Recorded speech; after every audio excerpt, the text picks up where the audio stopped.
Welcome back to the Be the Influence ABL Championship Series presented by ConocoPhillips. I'm Ed White. Alongside me, Dave Nielsen, former Major League ball player with the Milwaukee Brewers, all-star in 1999, and we're here for a real big one tonight between the Perth Heat and the Canberra Cavalry.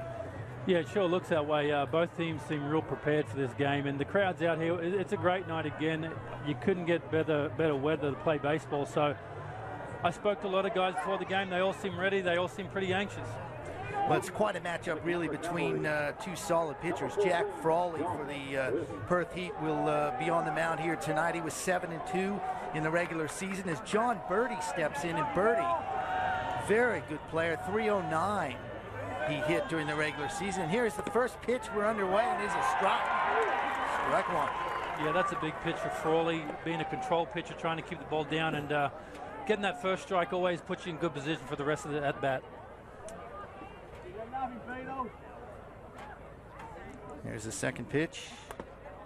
That is outside, 1-1. Birdie led the league in steals, 31 steals, far and away more than anyone else. So obviously, Dave, if he gets on, he's a threat to steal a base. No doubt. Grounded to short, play made very well. Close plays out. Well, as you see Joey Wong right there, he knew the speed of Birdie running, so as soon as he got the ball, he let it go. Even though he was off balance, he knew he had to get rid of it, made a good throw, and San Miguel made a good pick down there at first base. Certainly did. Very difficult play to make down there sometimes, as you can see on the replay. Birdie digging it out with the speed, but San Miguel, who also plays catcher, doing a nice job at first base. Ben Warner now steps in, the right fielder. Strike one. Warner, 25-year-old Australian. There are a lot of Australians and Americans, an occasional Canadian thrown in tonight. Outside ball, 1-1.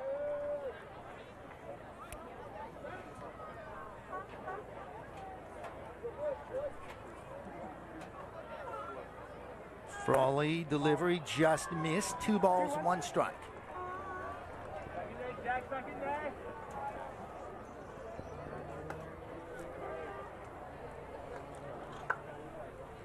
Frawley's pitch again outside, so that's 3 balls and a strike to Warner now. Frawley doesn't want to give up a first inning walk, Dave, I would guess. Yeah, this 3-1 pitch is real important mentally to see what he does, if he just goes after him or whether he has just been nitpicking a little bit.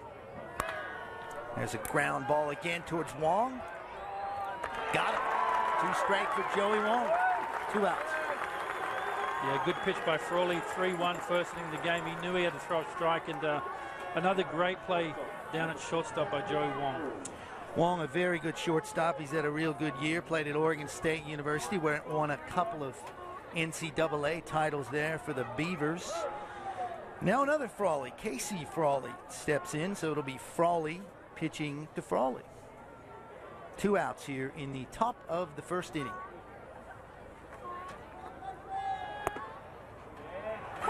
Strike one.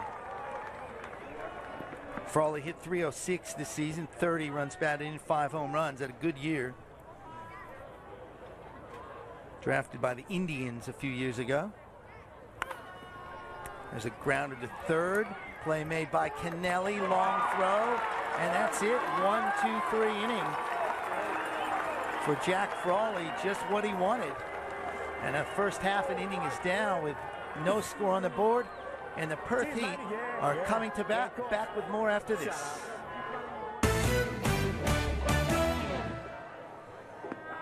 Welcome back to the Be the Influence ABL Championship Series presented by ConocoPhillips. Ed Wyatt, Dave Nielsen with you here on ESPN.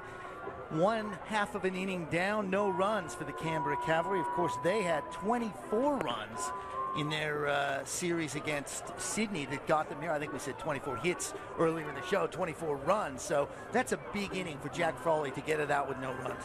Yeah, you can't state that enough, especially after the way Canberra swung the bat last week in Sydney. For him to come out after taking a week off, getting that bye, and having a really easy first inning. it's good signs for Jack Frawley moving forward. You just saw the graphic on the screen. Brian Granning, the pitcher, is all about location, spotting. He's not a power pitcher, so he's going to want to be careful, especially with these Perth hitters. He was 5-4 during the regular season, ERA of 3.79, so almost 4 runs per game. 28-year-old from Cal Poly San Luis Obispo in the United States, also drafted by the Cleveland Indians. That was back in 2008. So Perth's going to start it off. Corey Adamson, 311 he hit this year, 12 runs batted in, 8 steals. This guy's a good, this Perth lineup, David, and you're an old slugger from way back. These guys can hit. Adamson, Wong, Kennelly, Tripp, they can really hit it. Yeah, I'm really waiting to see what their approach is as a team. Brian Granning's a good control pitcher. He keeps the ball down, and I want to see whether they're going to make him throw strikes or whether they're going to go up there, be aggressive, and just swing the bat. Well, here we go, bottom of the first. That one had a little velocity on it. Maybe we're giving him a bad rap here, David. Well, a bit of adrenaline. First pitch of the championship game. First pitch is a strike. Just missed on the inside corner, 1-1. Canberra, of course, beat Perth in last year's championship series, so the Heat looking for a measure of revenge tonight. They've been the best team in the regular season, far and away. That's fouled out of play. Leadoff hitter for the Perth Heat, Corey Adamson, as you were saying, had a great year overseas. He's really done a great job over the last 3 or 4 years, physically getting stronger, becoming a better player. And I see over the next 2 or 3 days he being one of the real key players for the Perth offense. Swing and a miss, and that's going to be it after that foul ball was strike 2. So 1 down here in the bottom of the first as Adamson goes down swinging. Didn't look good on that one, Dave, did he? No, good pitch by Granning, though. Obviously, he pulled the chain. It looked like a change-up down, very deceptive. And you can tell by the way hitters swing how the ball's coming out of the hand. And that didn't look like a good swing by Corey at all, but I give all the credit on that one to the pitcher. Brings up the shortstop Wong in the Colorado Rockies system. Played at AA Tulsa last year. 290 he hit in the ABL regular season. Youngster out of Salem, Oregon. That's the capital of Oregon, Dave. I don't know if you knew that. Did you know that? Yeah, but thanks for that. A little bit of trivia thrown your way. Here comes the pitch from Granning. Swing and a miss. Granning looks sharp. We've only seen 2 batters, but he looks sharp. He does. Very rarely do you see a pitcher just after, as you said, a few hitters really look sharp, and he does. It's going to be interesting to see how this game progresses if you have these 2 guys, Frawley and Granning, throwing like this. 1-1 pitch. Straight down the middle. Strike 2. 1-2. Brian Granning, 5-4 in the regular season, 70 strikeouts. So compared to Frawley's 54, that was inside. So 2-2 now. So they're looking for in a 2-2, looking for something close to swing on. You got to be careful on. Most of the time with 2 strikes, you're just looking to protect and make contact. And you know, the first inning of the game, you really don't know what's going through the pitcher's head, how he's feeling. But as we said, Granning's throwing the ball real good. That one's fouled away, so count will remain 2-2 on Joey Wong. Tim Kennelly on deck. Brandon Tripp after him. Both those guys hit over 300, so as we said, very dangerous Perth Heat. A lot of times early in the game when a pitcher has success with one pitch, he'll go to the next hitter. That's inside. 3 balls, 2 strikes. Full count now. So now that the pressure shifts to Granning, doesn't he, to not throw too safe a pitch and give up a hit? Same as Frawley in that first inning, that first at bat. Same situation right here. Got to throw a strike. That's popped up, out of play. Count remains 3 balls, 2 strikes. Here we are in the bottom of the first inning of the Be the Influence ABL Championship Series presented by ConocoPhillips. Best of 3 here in Perth. Payoff pitch. Lined right to second baseman. John Birdie, who makes the play for the second out of the inning. Hard hit ball. Yeah, very good swing. He knew what was coming. 3-2. He was guessing fastball. Obviously, he knew wanting Grenning to didn't want to walk him, so he was ready. Took a good swing, hit it right at him. Make some noise for number 23, Tim Kennelly. Here comes one of the 3 Kennelly brothers in the starting lineup tonight. This is Tim, 27-year-old, played AAA ball for the Rangers. He's the oldest of the Kennelly brothers. Hit .303 in the regular season, 4 home runs. Good hitter. 2 outs. Here's Grenning. Strike 1.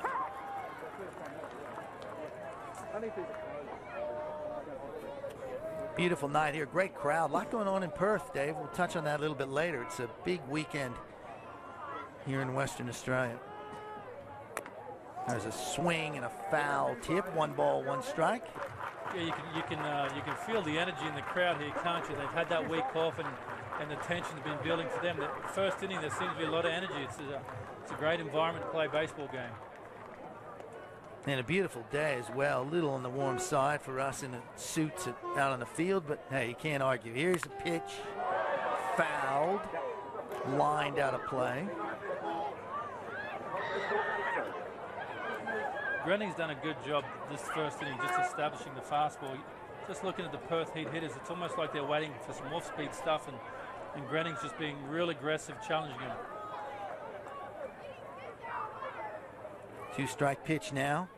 High, lost control of that. Looked like he might have been trying a little curve or something there. Yeah, 0-2. He's got a lot of room to work with. So yep. It probably looked like the first breaking ball or the curve ball of the night for him. So we'll see if he tries to back it up now. He's got a little bit of a feel for it. There's a pitch. Kennelly lines out with a second again. Scooped up. Nice play by Birdie. He's made 2 good plays this inning. And it's 3 up and 3 down as well for the Perth Heat. So after 1 inning here, it is Perth nothing, Canberra nothing. Back after this.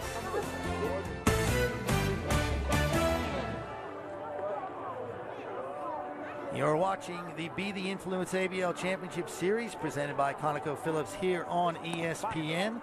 Perth Heat and the Canberra Cavalry, and we're headed to the 2nd inning. There have been no runs, no hits. Ed White and David Nielsen with you tonight on a beautiful night for baseball. And both teams a little tight, do you think, David? Or would you be fired up for this as a player? Or would you be kind of wanting to ease into it? Well, I think you're somewhere in between. You have a lot of emotion. You want to be fired up, but you also want to have that under control and not be too emotional for the moment. I think what's impressed me the most, even though it's only been 1 inning, is both the pitchers have been real sharp. And that's a good sign for the game. It's not a good sign for the hitters, but I think both managers would be real excited with what they see right now. Well, Jeremy Barnes will lead it off here. Hit .326. 2nd in the ABL in batting this season as he takes a strike. Played AAA ball for the Phillies. Also played at Notre Dame in the United States. There's a 1-1 count on Barnes right now. Barnes, Murphy, and Krause for the Cavalry. Top of the 2nd. Ball. That's outside, 2-1. Jack Frawley on the mound for Perth. Pitching to Jeremy Barnes. Swing and a miss. Fooled him on that one. Yeah, that's a courageous pitch. Leading off an inning 2-1. Throws a off-speed pitch. That shows the confidence he's pitching with right now. If he gets it wrong, it's right in the wheelhouse, yeah? Good pitch. Fooled him again and got him swinging at a bad ball. Barnes goes down. I mean, that's a tough at-bat for Barnes, but it also sends a message to the whole Canberra dugout. They're seeing that leading off a 2-1 changeup. It's a low percentage pitch, and he threw it for a strike. So everyone in that dugout now knows they can't go up looking for any certain pitch. Brings up one of the real characters of the ABL, Jack Murphy. Hit .306. He's a Princeton graduate. He was the MVP of the Asia Series. Look at that Raleigh Fingers-esque mustache, if I can go back in time. Old Oakland A's Hall of Fame relief pitcher. Yeah, Jack's been one of the real characters of the league in the first 4 years. With one swing of the bat in Asia, everyone around baseball knew who he was.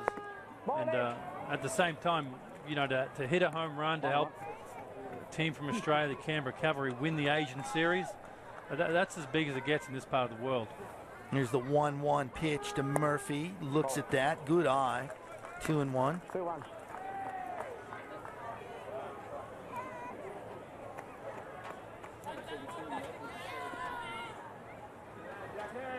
It's Frawley to Murphy. Again, good eye. Looks at the high ball. So it's 3-1 now. Going to have to come in with something, you think, Frawley, but nothing too good to Murphy. 3-0-6. Well, this is where the size of the park comes into it, whether he challenges him and see whether the ball can actually hit out of the park. Gets a walk. Pitches high, so first base runner of the night. Jack Murphy makes his way down to first with a walk. All right, what am I going to do? 4 umpires. Oh, no. Michael Krause now, the Canadian, Toronto Blue Jays organization. Hit 289 in the regular season, had 8 home runs, which was 3rd in the ABL, so he's got power.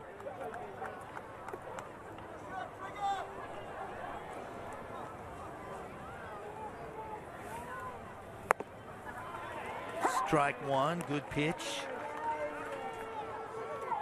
Now we do know that Michael Collins likes to do a little bit of hitting and running and a little bit of stealing, so we'll keep an eye on that tonight, David. Yeah, most definitely. That's outside, 1-1. But as you're saying, you wonder with a guy like Michael Krause batting, who as you said, had 8 home runs this year, what Michael Collins' approach is going to be, or whether just early in the game he's just going to let him swing and get a feel for the pitcher. There's a pitch that's popped, might be playable by D. San Miguel. I'm not sure he's over, can't get there. Out of play. Somebody's got a souvenir. Yeah, you can see Krause frustrated with that swing. When pitches thrown as good as a hitter, you try to guess for one pitch in one location, and very rarely do you got it. Well, he got it right there. He took a good swing and missed it, and he knows how important it was to not capitalize on the pitch when you get it right. There's Murphy on first. He walked. Krause at the plate. 1 ball, 2 strikes.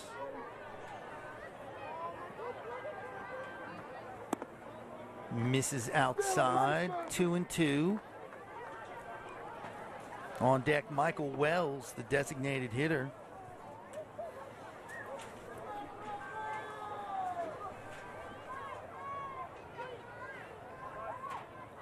There's a slow ball that's lined into right field for a hit. So just like that, the Canberra Cavalry have 2 men on. Krause with a single moves Murphy to second. Yeah, we talked about it earlier with 2 strikes. Your main priority is make contact, put the ball in play. And that's what happened there. Frawley threw a breaking ball. He's probably not pleased with it. It was up a little bit, probably too high. That made it easy for Krause to take a good swing and get through the hole. So one of the great stories of the ABL here, Michael Wells just turned 41 a couple of weeks ago. Played in the old ABL. David, you know about that. Waverly Reds, Hunter Eagles. It's before I even showed up on these shores. There's a pitch now. Dangerous times. Grounded into left for a base hit. I think they're going to hold the runner, and they do. So bases loaded. Good decision there by third base coach not to force a play there. They got the bases loaded with just 1 out. Yeah, Michael Wells, as you said, a veteran guy, been around a long time, and that's what he does. He has good quality at-bats with the guys on base. You know, and that's what you're going to see throughout the whole season with him, and that's what you'll see in this series here. With guys not on base, you know, the pitchers sometimes have their way with him, but when it comes game time, as they call it, that's when he steps up. So here comes Jason Sloan now with the bases loaded. Now is the outfield going to come, or the infield going to come in here a little bit? Looks like they're playing at regulation. No, they'll be playing for a double play. Yep. Most definitely. So 1 away, bases loaded. Jason Sloan. Strike 1. Yeah, either way, one of these teams is going to feel like they've had a big victory.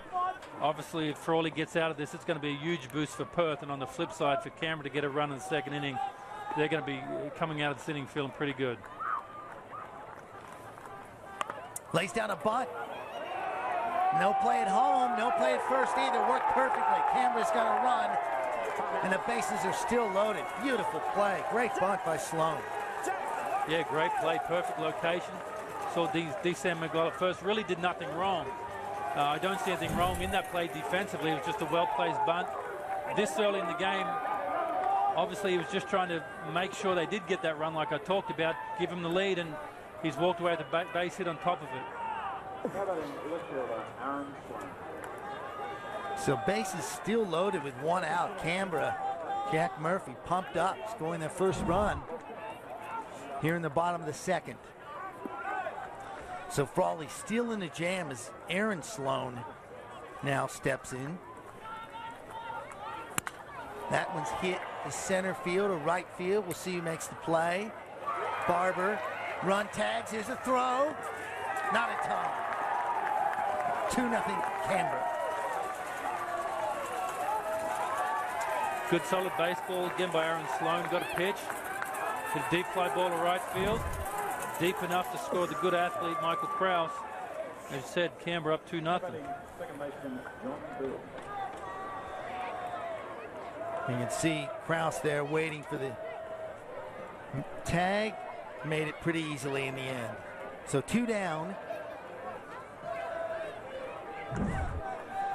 Man on first. And John Birdie, top of the order, is back here for Canberra. Takes a strike.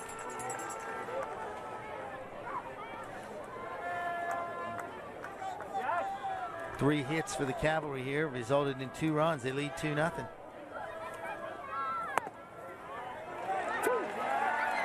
Good hard pitch there from Frawley. No balls, 2 strikes. Runner on first and second, I should say. Of course, Michael Wells out there.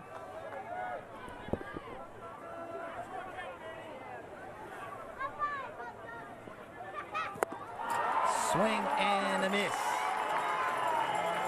So Birdie goes down for the second time tonight, but the Canberra Cavalry get 3 hits and put 2 runs on the board. And they lead this 2-0.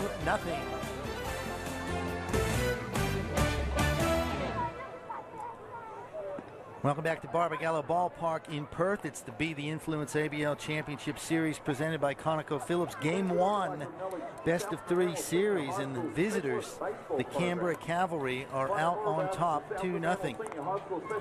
Want to play baseball? Find your local club now at baseball.com.au. A lot of people playing baseball, a lot of people watching baseball, Dave Nielsen. We got a very nice crowd here. Don't mean to go on and on about it, but it's a big weekend for Perth and a lot going on and a good crowd here tonight. Yeah, they really do support the team out here in Perth. They've done it for as long as I can remember, last 20 years when we were coming here in the early 90s. They had packed houses, and it's good to see that they still support the Perth Heat. Need to educate them, though. They were stopping me out there and saying, "You look important, you're wearing a suit." I said, "No, I'm not important." There's Dave Nielsen behind me. Talk to him. Brandon Tripp, he's going to lead it off tonight. He was second in the league in batting, 333, second in home runs with 10, and led the league in runs batted in with 41. So he is probably the most dangerous hitter in the league, arguably. And he's up against Brian Grenning. Interesting stance that Tripp uses. Yeah, he opens himself up. A lot of hitters do that so they can see the ball, try to use both eyes, and then it looks also like he uses as a bit of a timing mechanism as well. There's a pop-up. Out of play. Is it a case of what works for you? Because you've seen crazy stances. You've seen all sorts of open, closed, guys that hold the bat high. Is it what you're comfortable with? Well, you don't wake up. You're not born that way. A lot of times, you know, it's through making a lot of outs. It's through the pitches showing you with the mistakes that you have in your swing, and you have to self-correct to survive. You know, so you work with hitting instructors all through different levels of baseball, and eventually you get to the point where you try something which looks extreme and it works, and then you got to have the courage to stick with it. Kind of like golf, I guess. Yeah. Here's the 2-1 pitch. Oh, hit him. I think it hit him on the knee. Yes, indeed. That's going to send him to first base. So a break there for the Perth Heat. Brandon Tripp on, hit by pitch. Yeah, as I was saying to you, between the break with Jack Frawley, the most frustrating thing I think for him looking back in the the inning with Canberra getting 2 runs is the fact that he walked Jack Murphy, give him an easy base, which just allowed other things to happen. I have no doubt after getting 2 runs that Brian Grenning would be really frustrated at the fact that he hit him right there. Tripp, for all those other stats, only had 4 steals, but you never know. As Luke Hughes steps in, former major leaguer, fouls that back. Of course, with the Twins and the Athletics. In his 4th year with the Heat, hit .269 this season with 3 home runs. 29-year-old now. Yeah, it's good to see him back playing. He's taken a bit of a break from the game and cleared his head a little bit, but hopefully it's just the start of the second part of his career. Just missed 1-1. Heard he played some footy for a while. They were telling me he came back and played some AFL football. Well, he's probably just, dabbling in stuff he hasn't been able to do for a large part of his life and stuff that he grew up following. So, maybe it's out of his system now. He just played baseball. Misses high. 2-1. Man on first, Brandon Tripp. No outs. Canberra lead it 2-0. What I find interesting with Luke Hughes is he's taken a break. He hasn't played professionally last year, but to me, he's still that powerhouse of a hitter. And in the dynamic right now, he just kind of slides into this lineup and no one really thinks much of it. But I think he's one of the real thunderous bats in this lineup. That one's fouled away. 2-2. Deuces.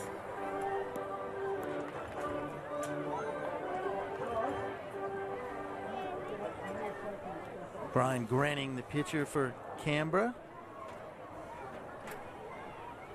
Luke Hughes at the plate.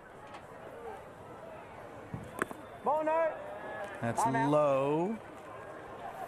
We go to a full count now, 3-2. So Grenning hit Tripp. Now is in danger of walking Luke Hughes. And again, like Dave Nielsen said, you don't want to give those free passes away. Very, very important. Here's a payoff pitch from Grenning. Runner goes. Ground ball. Fair. Booted by Barnes down there at third for Canberra. And Perth have runners on first and second. Tough play, to be fair, but couldn't make the play.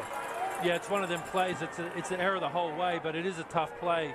Much like Joey Wong in the first inning, when the ball was coming, it's deep on the line, and Luke Hughes runs pretty good, so he knew that he'd have to get rid of it quickly.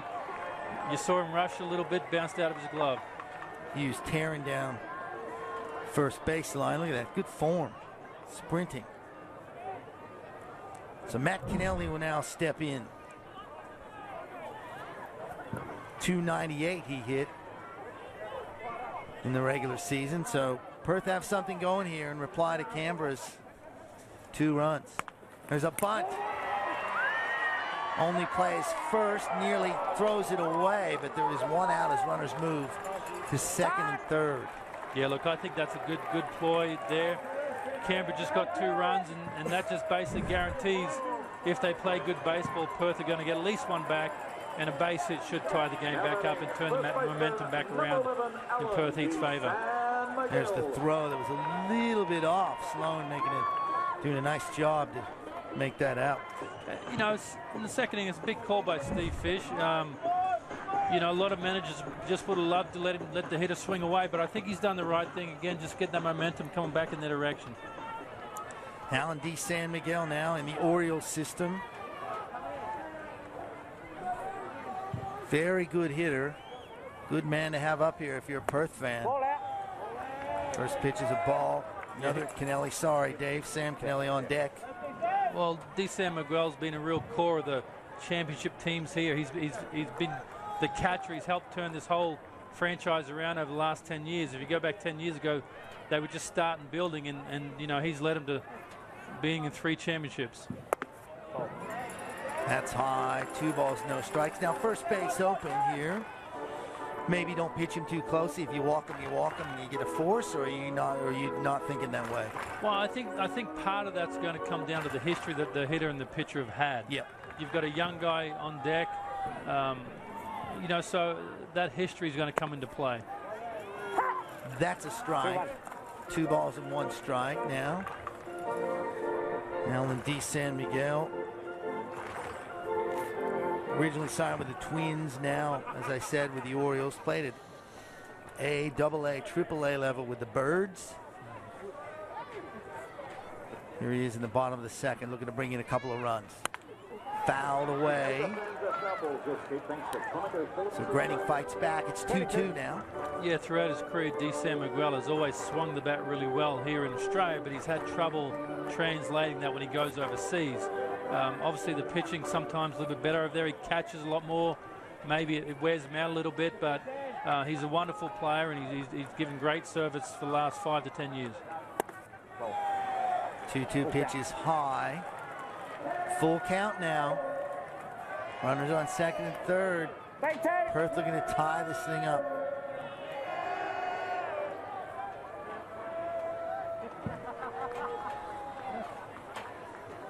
Brian Grenning. Got to come with something here, you would think. Steps off. Crowd instantly boos whenever a pitcher does that.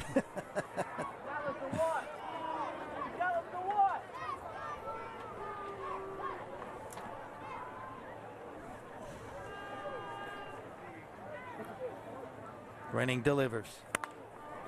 Popped up, playable. Big out right there as Jason Sloan comes in and makes the put out on D. San Miguel. 2 down. Yeah, good pitch, 3-2 breaking ball by Brian Grenning. And D. San Miguel would have been happy just hit a ground ball to second base or even shortstop, and I'm sure that's what he's trying to do, but tip your hat to the pitcher, made a good 3-2 pitch there. So Brian Grenning continuing to display his pitching prowess tonight for Canberra. Gets the second out as young Sam Kennelly steps in, 18-year-old, getting the start tonight. Down at third base. It'll be interesting to see what Michael Collins is saying here. Obviously, you've got a young hitter, and coming into a series like this, you look at the opposition, and there are some guys that you just do not want to let beat you. And so you get in situations like this, and you know he may be saying, be aggressive, go after him. This is, you know, you've been around a lot longer than Kennelly has, and don't be timid. Stay aggressive. So the Kennelly family been very good to Perth baseball. 3 of them in the starting lineup tonight, 3 brothers, and this is Sam. Steps in against Brian Grenning. 2 outs, runners on second and third. Fouled back, strike 1. So maybe he is swinging away. Well, most definitely, he'll be up there trying to drive in the runs. Again, a young guy. He's going to have a lot of adrenaline, a lot of nerves going through his body right now. So, you know, he's a pretty aggressive guy. So, I think we're going to see him swinging. That's line foul. Actually stuck in the net up there. Someone pulls it and down it comes. Yeah, Grenning and the Canberra Cavalry are 1 strike away from a huge emotional victory here. If they can get out of this jam after getting 2 runs, that'll be a huge turning point in the game. We'll see what happens here. 2-strike pitch to Sam Kennelly. Low, ball 1.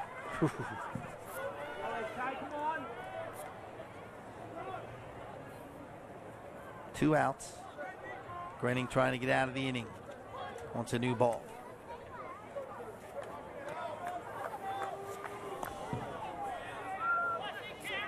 Quattro. 1-2.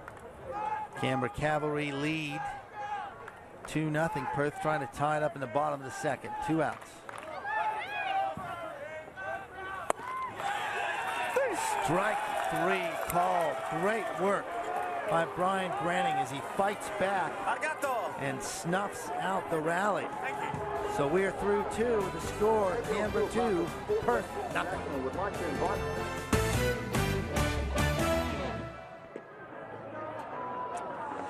Down here in the dugout with Steve Fish, the Perth Heat manager, all so close in that last innings. You had the 2 lead-off hitters, but couldn't close it out for a couple of runs, which you probably needed. Absolutely. You know, we put our sack bunt down there, tried to move the two guys over, and unfortunately we just didn't come up with luck. So, but plenty of baseball game left. Jack gave up those 2 runs earlier on, and they do take it to heart, the pitchers, don't they? They do. You know, at the same time, when a guy gets out of a jam, just like Renning did, you know, they get pretty pumped up about it. So. Get the feeling that this game's about to open up, though. Do you get that same feeling? Well, I have faith in our offense. I have no doubt that we can put a 4 or 5 spot up at any time. Okay, well, good luck for the remainder of the game. Thanks for joining us in the middle of this particular inning. Great, thank you very much. Okay, let's take it up to the boys, Ed Wyatt and Dave Nielsen, as we continue Game 1 of the ABL Championship Series. Thank you, Russell Barwick.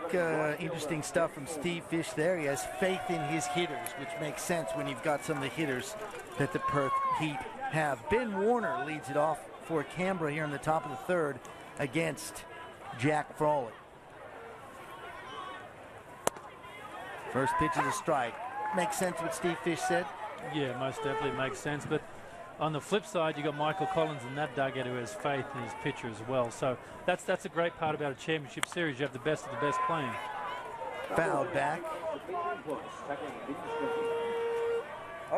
You're watching the Be the Influence ABL Championship Series presented by ConocoPhillips. It's 2-0 Canberra. We start the top of the 3rd.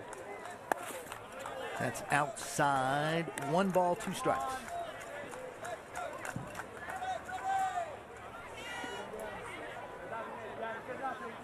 Frawley. Swing. And a miss. Down goes Warner. 3rd strikeout of the game for Jack Frawley. 1 away. Yeah, another great breaking ball. And gives him something to build confidence on moving forward. Brings up Casey Frawley, the shortstop. He grounded out to 3rd his first time up.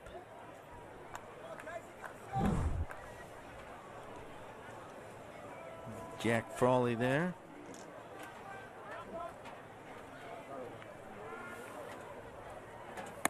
Ball. First pitch misses. 1 ball, no strikes. Casey Frawley.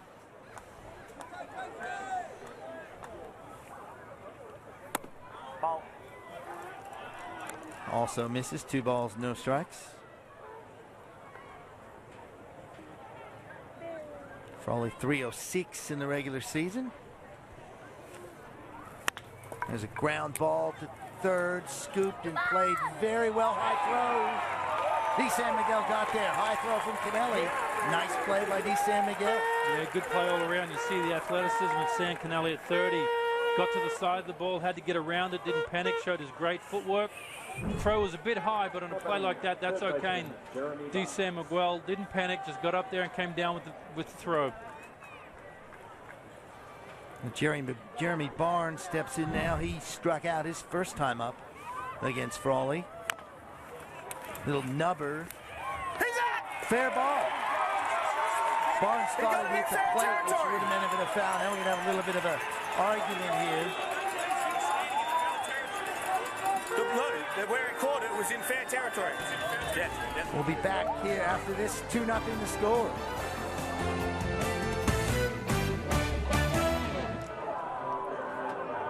Welcome back to the Be the Influence ABL Championship Series presented by ConocoPhillips. A little bit of controversy to end the top of the 3rd inning. Let's have a look, Dave Nielsen, and see if this looked fair to me. If it hits the plate, it's foul, but that looked like it may have hit the dirt and was probably a fair ball. Is that right? You're an old hitter. What do you think? Well, you know, a lot of times when you hit the ball, you see where it goes. It went straight down. Looked like it landed behind the plate, but what the umpire was saying was where the ball was caught was actually in play. Right. You know, so what he was saying, that's what Michael Collins come down to ask him was, you know, the ball started foul, but he said no, he caught it in fair play. Michael accepted that and just moved on. Yep. All right. Fair enough. Yeah. It didn't actually blow up into a big brouhaha, if you will, did it. It was over pretty quickly. Sometimes in baseball we see these things that make it onto YouTube where guys are screaming for 5 or 10 minutes. This was not one of those, so he must have accepted the answer. And also he's got a 2-run lead, so he does want to distract, you know, get distracted with the game when you're in the lead. So he just wanted to keep the game moving on. Well, Canberra does have a lead, 2-0 as we head to Perth's bottom of the 3rd inning. And George Barber is going to lead it off. Only played 29 games this year, but hit .322. So he is a dangerous hitter against Brian Grenning, who's been very, very good. Strike one. Barber drafted by the Angels, but now in the Orioles system. That's hit hard, but not hard enough. Play made by Sloan in left field, 1 out. Yeah, pretty good swing. Brian Grenning threw a breaking ball that just kind of stayed up and in a little bit. And sometimes when the breaking ball doesn't break where you think as a hitter, it jams you a little bit. And that seems to be what happened there. He just didn't get the hands out a little bit, and pretty easy play in left field. Looked like he had a little bit of a hint of a home run trot going there, Dave. Just a little hint as he hit that. I think the Perth guys have played here enough to know the ball doesn't carry too well this time of the night. So, you know, maybe he was just frustrated to swing. Adamson now steps in the center field. He struck out his first time up.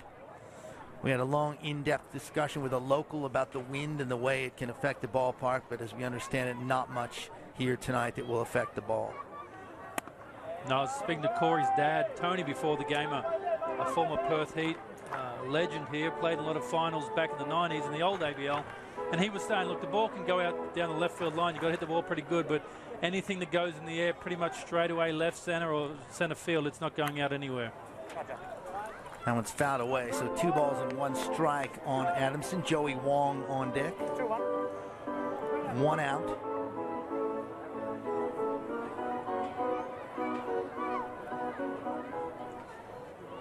So Perth had a dangerous inning last inning, but couldn't push any runs across.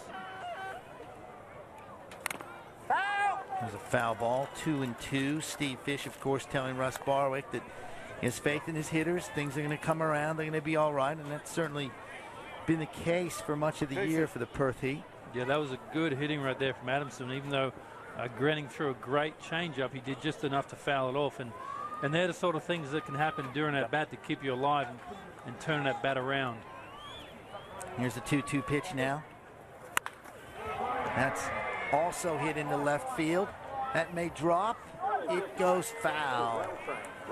A long strike, as we say in baseball. And I think that's the ball Tony's talking about. It shoots down that left field corner. Other parts of the field don't go out too well, but that right there, it got up in that wind and just shot towards the corner pretty good. Well, I'm actually looking at some flags out there, and it does seem that they're blowing a fair bit. So maybe there is something to that, David. He would know. There you go. See, a little bit of a breeze. 2-2 pitch. High. Ball 3, full count. Take. Yeah. 1 out here. Adamson looking to get on base, either through a hit or a walk. Let's get something going here for the Perth Heat. And he's got the walk.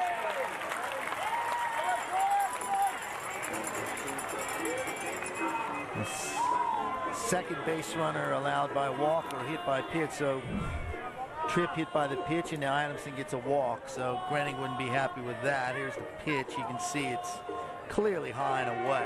Yeah, that's a real good at-bat by Adamson. As I said, fouled off some really tough pitches and made Grenning throw the walk. So he really earned that base. And now it opens up the game a little bit because he can run real good. He had 8 steals, I think, during the season. And it also opens up that hole at first base for Joey Wong to pull a ground ball through the hole. Wong lined out the second baseman Birdie the first time up. It was a well-hit ball, so time called here. Easy. But you're right, this could be a situation where we see an extra base taken if Wong gets a hit, or potentially a steal, of course a wild pitch, any of those sort of things, with Adamson on first base. And Wong, of course, hitting from the left side, so he could put one into right field, theoretically. There's a pickoff that's pretty close. Good effort there from Grenning.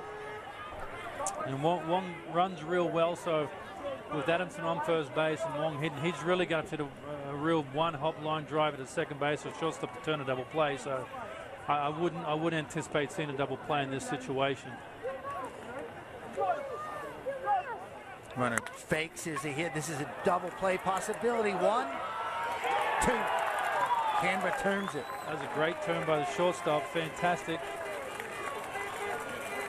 Well, Perth frustrated again. So we are through 3 innings here. Still remains Canberra 2, Perth nothing.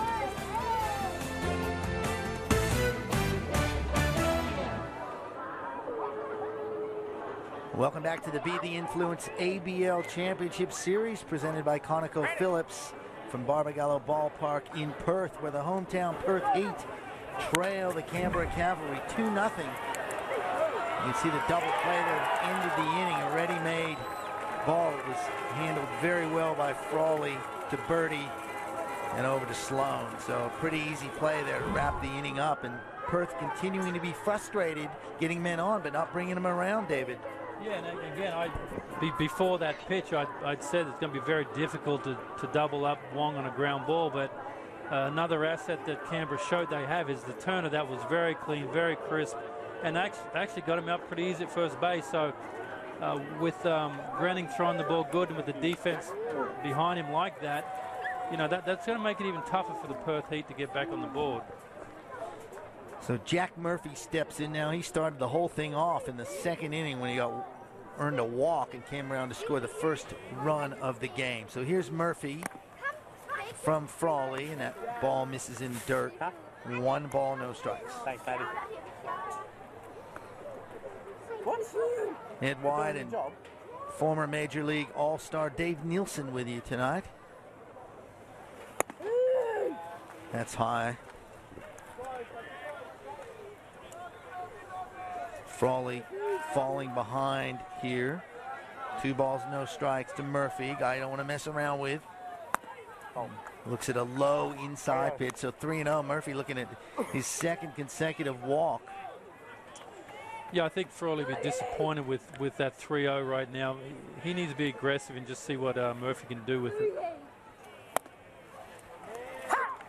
That's a strike. 3 balls, 1 strike. Now he can work it.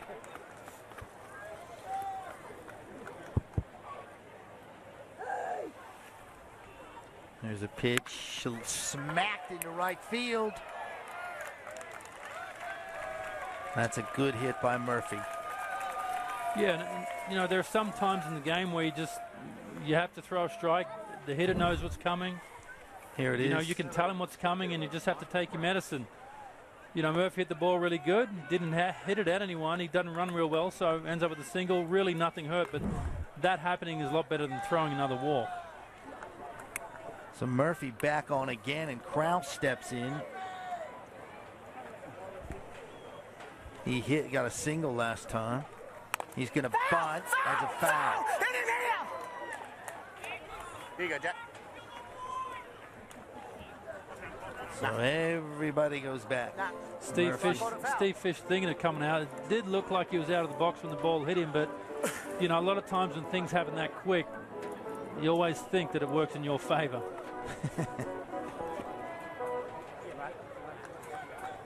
So that goes down as a strike. No balls and 1 strike on Mike Kraus.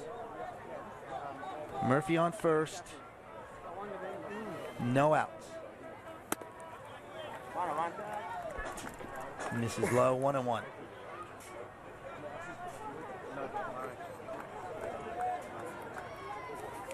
Canberra would love to get a couple more runs here. Push that lead out a little bit.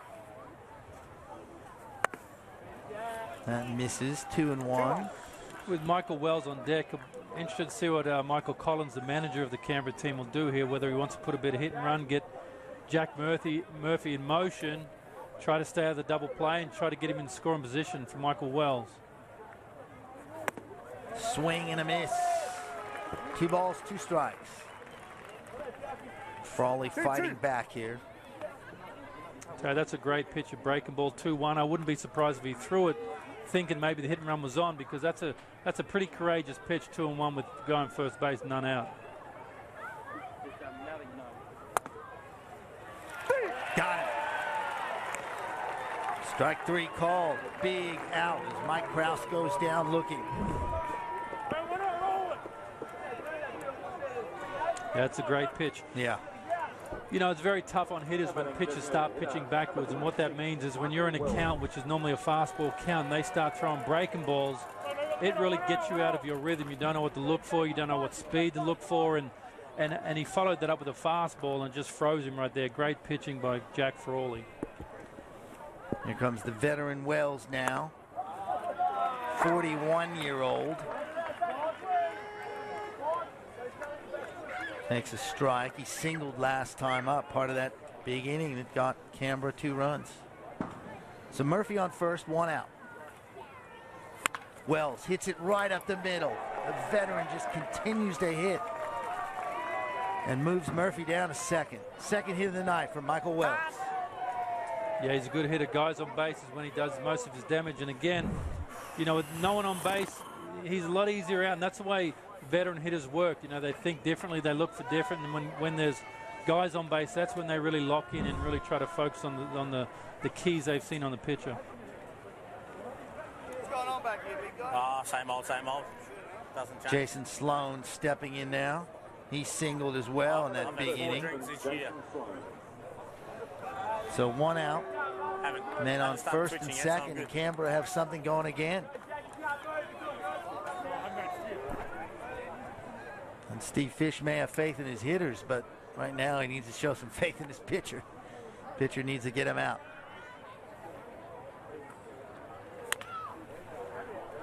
Foul ball. There's Murphy on second.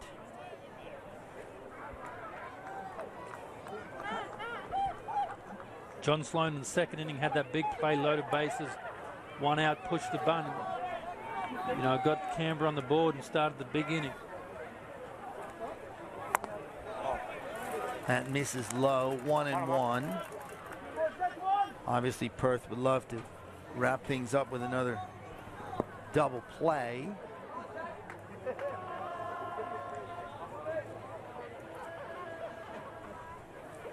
Here's a pitch. That one's tough play. Let's see who's there. A little communication problem. Ball ends up on the ground. It's going to advance everybody a base. Tough ball to be fair, but the communication didn't seem to be there either, Dave, and it ends up dropping. We'll get a look at it here. Yeah, no, that ball needs to be caught. Obviously, it's easy up here, but you need the outfielders there coming into the ball. The outfielders are backing up on the ball, and as that play was progressing, one of the 2 outfielders has to take charge and call Luke Hughes off that ball and just go for it. You know, a big error from the Perth Heat. Well, that's loaded the bases again. Aaron Sloan now. Another opportunity for the Canberra Cavalry, the visitors.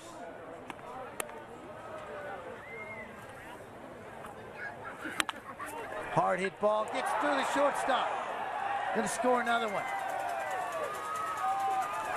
And that gets by the third baseman. Nobody's gonna go anywhere, but Perth really struggling in the field at the moment as another run comes across. It's 3-zip.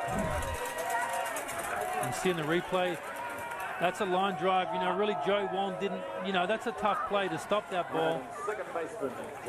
And, you know, hopefully you want to keep in front of him, at least get 1 out, but the ball got through him, and you know, Canberra still have loaded base with 1 out, and great opportunity to score more runs.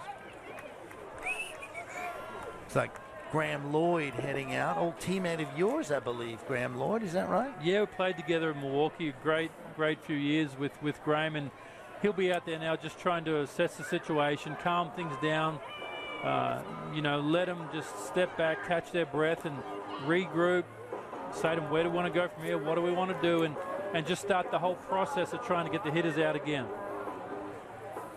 Graham Lloyd, of course, a couple of World Series rings with the New York Yankees. Big man. It's a ferocious pitcher to face, I would imagine, as a hitter, David.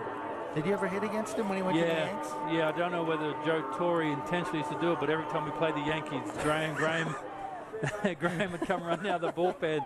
You know, maybe he requested that, I'm not sure, but you know, it definitely wasn't enjoyable facing Graham.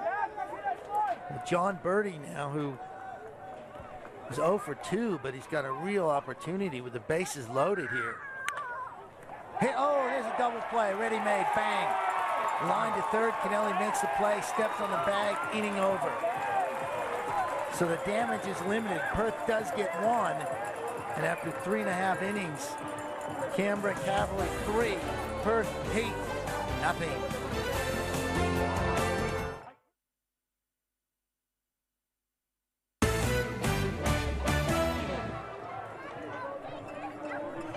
Welcome back to the Be The Influence ABL Championship Series. Of course, MLB Sydney 2014.com. Tickets to the 2014 MLB Opening Series are still available. 22nd, 23rd of March. Head to MLB Sydney 2014.com for more information. You're at the Barbagallo Ballpark with Ed White and Dave Nielsen for the Be The Influence ABL Championship Series presented by ConocoPhillips. And the Canberra Cavalry got another run in the top of the fourth.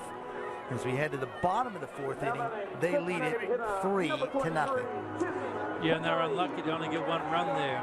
John Birdie lined a ball to Sam Kennelly, third base, who made a great play. Stepped on the bag to double off the base run at third base. So, you know, the fans here, they're just waiting for something to happen. You know, you can see they're on the edge of their seat, and you can see as soon as Perth get on the board or do something good that they're just going to get right behind this crowd and get back into it. Well, Tim Kennelly will lead it off. He grounded out to second. Look at some of the happy fans here at the ballpark. Really good crowd. Here is Kennelly against Brian Grenning. Strike one.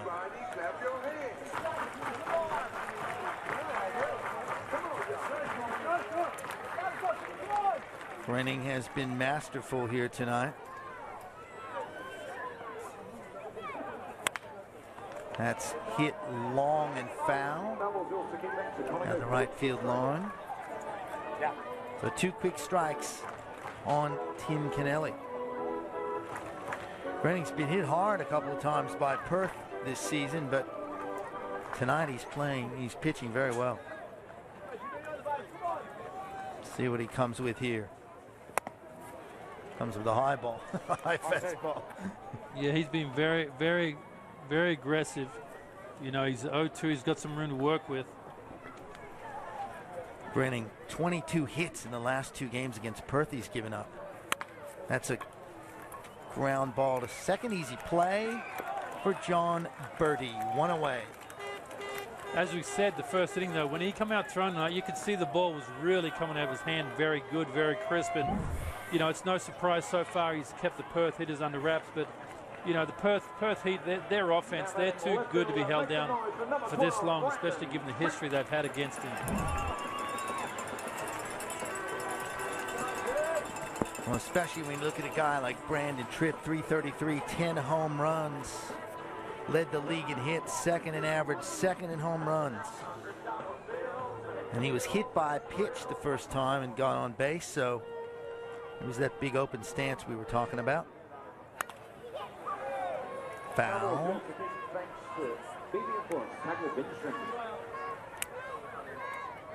Canberra just snuck into the playoffs, really same record as the Melbourne Aces, but won the head-to-head with the Aces, so got in and then beat Sydney with that run explosion in the last 2 games.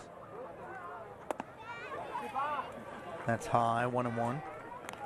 Yeah, they are on a bit of a high. I saw them in Brisbane 2 weeks ago, as I said, and they're a good veteran team, a lot of older guys, but they just looked a little bit worn out from the long season. But, you know, maybe that series in Sydney last week has just given them a bit of a boost. Tripp swings at a bad pitch for strike 2. Of course, they did win the Asia Series. That was a long time ago, but remarkable. No Australian team would have won a game. They win the whole tournament. There's Grenning to Tripp. He's hit that foul. Out of play. You know, as you said, it's a long time ago, but one of the downsides of being good and winning the ABL Championship the year before is in the middle of your season, you've got to travel. You have to fly to Taiwan or Korea or Asia, all different parts, and play games. And, you know, it distorts the whole schedule. So a lot of times it's catch-up when you come back to Australia. Nice work by Grenning. Tripp goes down swinging. So Grenning continues his mastery of the Perth Heat. 2 down. Luke Hughes now steps up. There's the pitch. Really handcuffs him up high. Hard ball to hit. Yeah, he's got a good fastball tonight, and seems to be spotting it really well. Jack Murphy's doing a good job back there, moving the ball in and around and elevating, as you see. There's Luke Hughes. Granting with an interesting body language after he threw that pitch. I thought for a minute he maybe injured himself. I think he was just unhappy with the pitch. Yeah, he's done that a few times. I mean, pitchers, you know, they get so competitive out of the mound that every pitch they throw, they think is a strike when they're looking through their eyes. And, you know, the umpire's doing a good job tonight, but, you know, he's just being competitive. He wants everything to be a strike. Well, the first 2 are balls, so it's 2 balls, no strikes on Luke Hughes.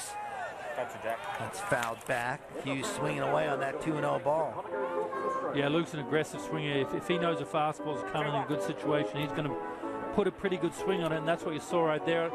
And again, he's going to be coming out of his shoes again. This pitch here, and if he gets a fastball, he'll put a good swing on it. That one is also fouled back. You're right, David. Took a good cut.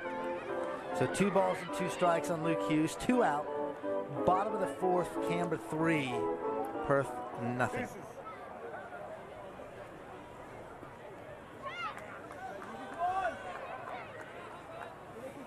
Grinning delivers. Popped up. Playable. Possibly. No. Lands right down in front of us. Souvenir for a fan. Hughes stays alive. Thought Murphy had a play on that the way he was coming, but I guess that's what a catcher has to do. He has to play everything. Yeah. You know, another high fastball with 2 strikes. I'm not sure whether it's intentional, but, you know, the fastball's really coming out of his hand tonight. Even on that 2-1 pitch where I said Luke could be swinging, he's still a little bit tardy, so it shows that the fastball that Grenning's throwing has a little bit extra life tonight. There's a 2-2 pitch. It's grounded foul, so Hughes staying alive in the box here, the 4th inning.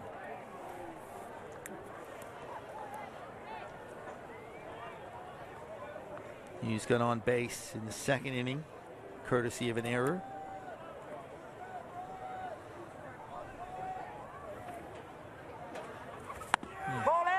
Grenning really wanted that one on the outside corner, didn't he? Didn't get it. Yeah, he's a competitor. He wants every pitch, as I said. But, you know, that was a great pitch. I think it froze Luke, but it was just outside, as you can see. Yeah, Murphy really working that with the mitt to try to make it look closer than it was. 3-2. Hughes calls time.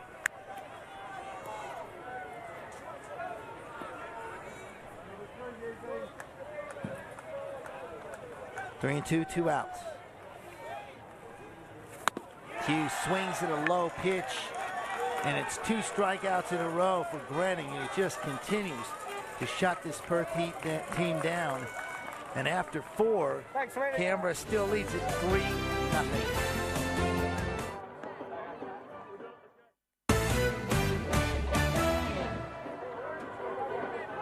Welcome back to the ballpark as Jack Frawley gets ready to throw for Perth. Brian Grenning from Canberra has just been tremendous. He is really, Dave Nielsen, just been so impressive. 4 strikeouts. We talked about location being important. He's had that as well.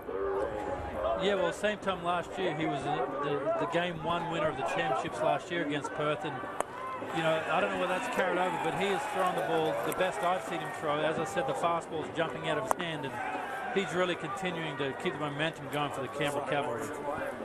4 strikeouts, as I said, and the last one there to Luke Hughes to end the 4th inning. And now we move to the top of the 5th. You can see Luke Hughes not happy with that swing. There's Michael Collins, Canberra manager. He'll be off to Fort Wayne to manage the Padres single-A team there, the Fort Wayne Tin Caps, I believe the name is, David. Yeah, San Diego Padres. He's, you know, he's doing such a great job in his very short and brief managing career. He came back last year and managed and won with the Canberra Cavalry. They took the Asian Series. What was interesting when I spoke to him early this year at the ABL All-Star game, you know, I said, you've got the hot hand right now, and he said, mate, I just want to keep it going. I just want to keep it going. So, you know, he's hungry for success, and I think he really sets the tone for this Canberra team.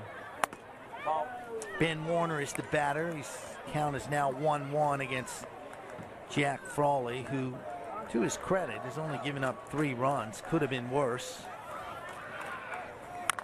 That's a grounder. Tough play.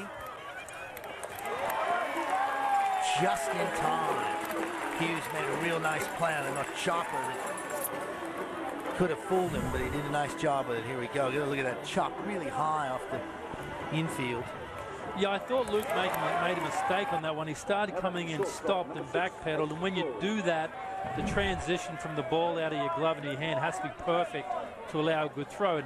And he did it perfect. He got away with it, but I thought he should have just kept coming, get on the big hop and make an easier throw.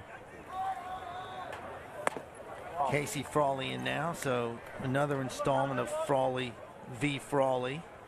Casey Frawley is grounded out to third base twice tonight. Hit .306 in the regular season. That's ripped down the third base line. Nice play by Kennelly. Got him. 2 down. Another superb play from the youngster.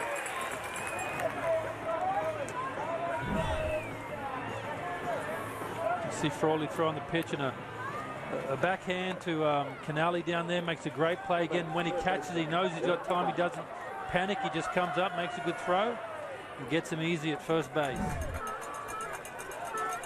And Jeremy Barnes steps in with 2 outs. Barnes involved in that slight controversy a couple of innings ago where he appeared to hit it off the plate, but it was in fair territory and he was out.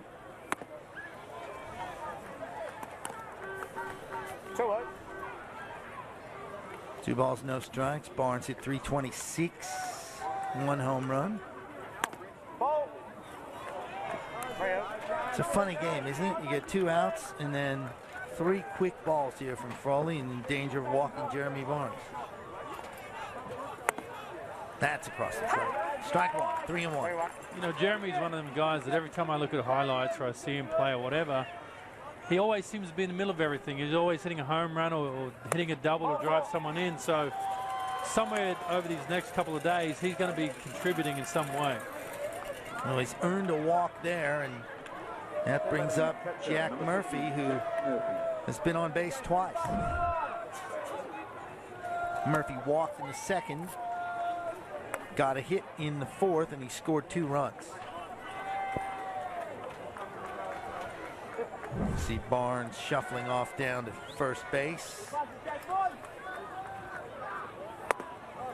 Inside. Again, I'm not sure what the wind is like tonight in here. It seems to be blowing from right field across to left field, but George Barber before that pitch was playing real shallow, and I don't know where they moved him back, but he took a few steps back, and from here it seems to be playing pretty shallow in right field for a big left-hand hitter like Jack Murphy.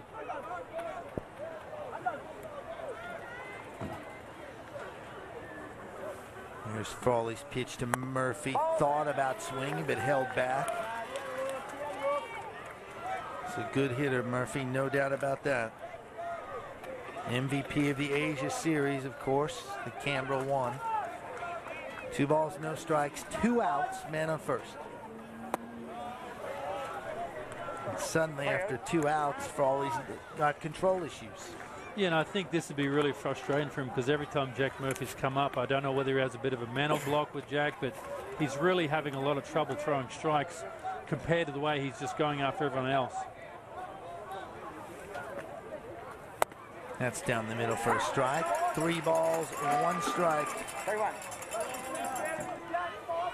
Kraus is on deck.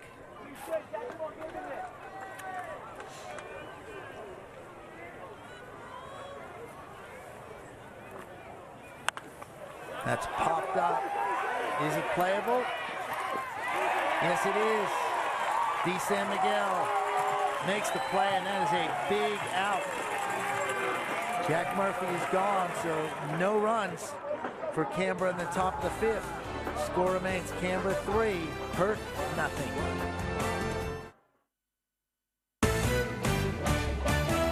Collins down here in the dugout. Halfway through this game, you'd be pretty happy with the way things are going. Yeah, you know, it's a great start right now. Brian's looking good, but these next couple of innings are the real tests coming back through that lineup again. I reckon you'd probably be a little disappointed you've only got 3 runs on the board because you've had more runners in scoring positions and more opportunities. Yeah, you know, we'd always like to have more, but we'll take the positives. We've had some good at-bats and we're getting plenty of base runners. Hopefully we'll score a couple more. The wind, it seems to be swirling a little. Seems to be not troubling Brian too much, but Jack having a few issues. You know what, yeah, it's swirling a little bit, but that's something the pitchers will have to deal with as much as the defense, and you know, hopefully we'll keep some balls inside the yard now. And you're kind of keeping this crowd out of play at the moment by having this early lead. Yeah, that's always nice to get a couple runs early and keep them quiet, but it's a good crowd. It's a nice big crowd, so I'm sure they'll get loud here again. Yeah, and we're only halfway through it, so hopefully it continues for you, but it's a long way before you can wrap this one up. No, absolutely. There's a lot of game left. Okay, good on you, Michael. Michael Collins down here in the dugout for the Cavalry as we get set for more action in ABL Championship Game 1. Thank you, Russ Barwick. Michael Collins, manager of Canberra. They lead 3-0 here in the bottom of the 5th. This is the Be The Influence ABL Championship Series presented by ConocoPhillips. And Matt Kennelly steps in now to face Brian Grenning, who has been lights out. And he starts with a strike. Yeah, interesting thing that Michael Collins said there was, you know, the next few innings are going to be the tough innings because that's when the hitters are seeing the pitcher 2-3 times. And you know, for Frawley, most Canberra hitters have been through the lineup at least 3 times or at least twice, some of them 3, and a lot of the Perth hitters are still coming up for their 2nd time. So if he can get through this 2nd round, that's really going to reflect on how good he's throwing the ball. 2 quick strikes here on Matt Kennelly. Lost that one. 1 ball, 2 strikes.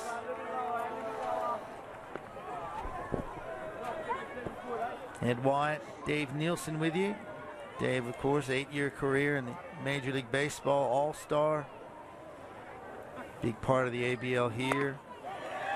Bang. He is just sticking with that fastball, isn't he? Again, he had 0-2, and a couple times tonight he's got 0-2 and just thrown a high fastball. I think he's trying to just change the eye level of the hitters, you know, move it around a little bit, and then he comes back with another fastball, just overpowers him. There you see it. 3rd consecutive strikeout for Grenning. 5 on the night. As D. San Miguel steps in, he made a good play to end last inning. Looks at a ball in the outside corner. Grenning definitely a worry with those runs he gave up in the 22, I think it was, in 2 games against the Heat, but tonight he's been superb as D. San Miguel fouls that away, 1-1. And I've talked all night about his fastball, but right there it was a fastball count, and Jack Murphy sat right down the middle, called a breaking ball, and he threw a 1-0 break ball. Now, for someone who's thrown a fastball that good to be able to do that, that really puts hitters at a loss. They really don't know where to go from there when it comes to thinking what to look for and try to predict. So Grenning has both parts of the game going right now.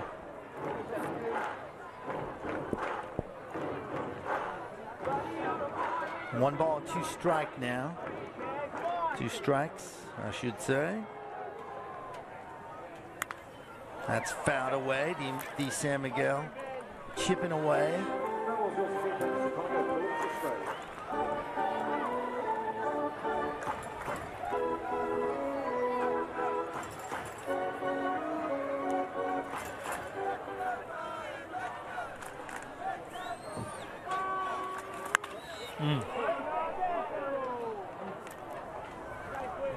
D. San Miguel staying alive.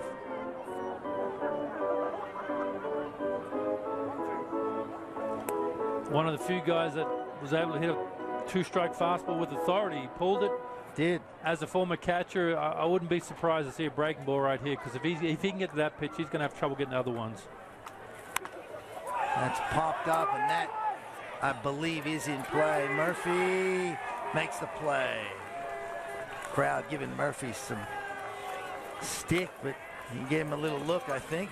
Pretty happy with making that play. Yeah, I think he feeds off of that, and he enjoys that side of the game. He's a character, and the rest of the team feed off of that as well. But As I was saying, he went back to a breaking ball. It wasn't a great breaking ball, but it didn't have to be, and D-Sam Miguel popped it up again. Here he is after fouling all those pitches off. Goes down with a pop up to Murphy. Sam Kennelly now steps in with 2 outs. Bottom of the inning. And there we go. There's a hit. How about that? Sam Kennelly, who's been sparkling in the field, finally gets to Brian Grenning for the first hit of the night. Yeah, good for Sam. 2 quick outs. He knew a fastball was coming. Grenning knew he was going to throw it. And again, made a good swing, got a base hit, and hopefully the Perth Heat can get something going.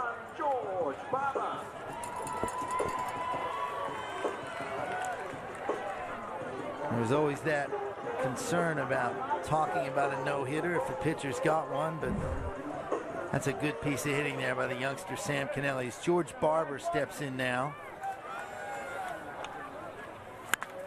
And that looks like it may drop in for another hit, and it does. Kennelly held at second. Thought he might turn and try for third, Dave, but I guess it was hard to get a read on that little bloop sort of hit into right. Yeah, he showed a little bit of inexperience there. I mean, he could have got the third base pretty easy. He tried to read it himself, and in that situation with the ball behind you, the runner is supposed to look at the third base coach. Yep.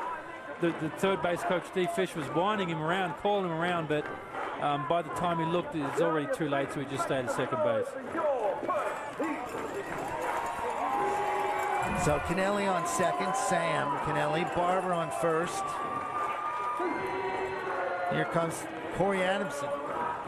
Center fielder number 5, Corey Adamson.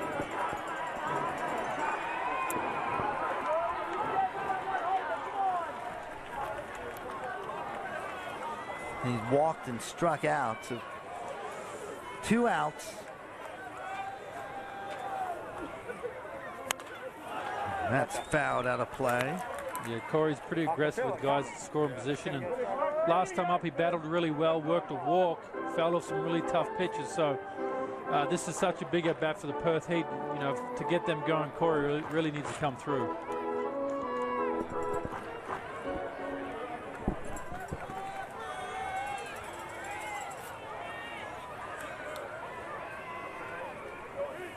There's Grenning's pitch. Foul ball. So 2 quick strikes.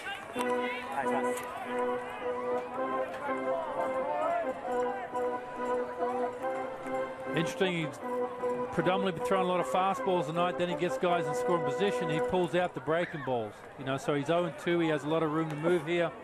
If he's going to try to get him out with a breaking ball, maybe he's going to waste a fastball up right here, change the hitter's eyesight, then go back to the breaking ball.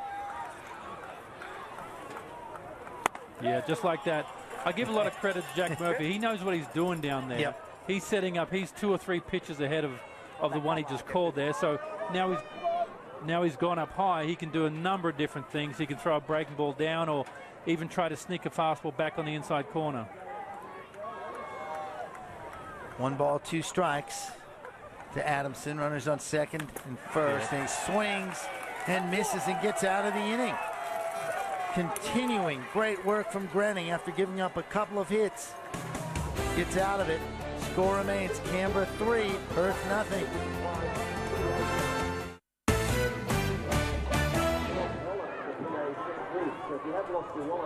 Welcome back to the ballpark.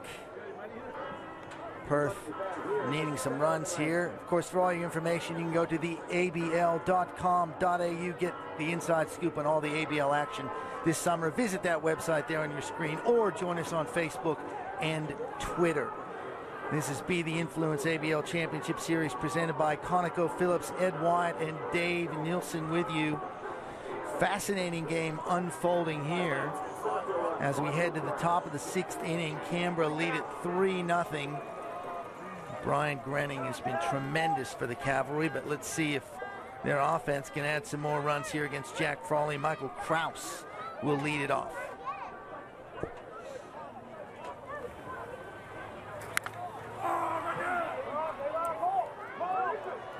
Easy play for D. Sam Miguel, you would think, although A little bit of wind there. We spoke with Russ Barwick between the innings, and he was down on the field and said the wind is really starting to move in sort of across the field, the way you referred to it, David, with that long ball to left field. And you can see in the defensive players, even though it looks like a routine play to us and everyone's sitting in the stands, you can see they're just a little bit unsure about himself, really concentrating that extra little bit to stay with the ball. And you know, that's a tough time to play defense when the wind's swirling around and that strong.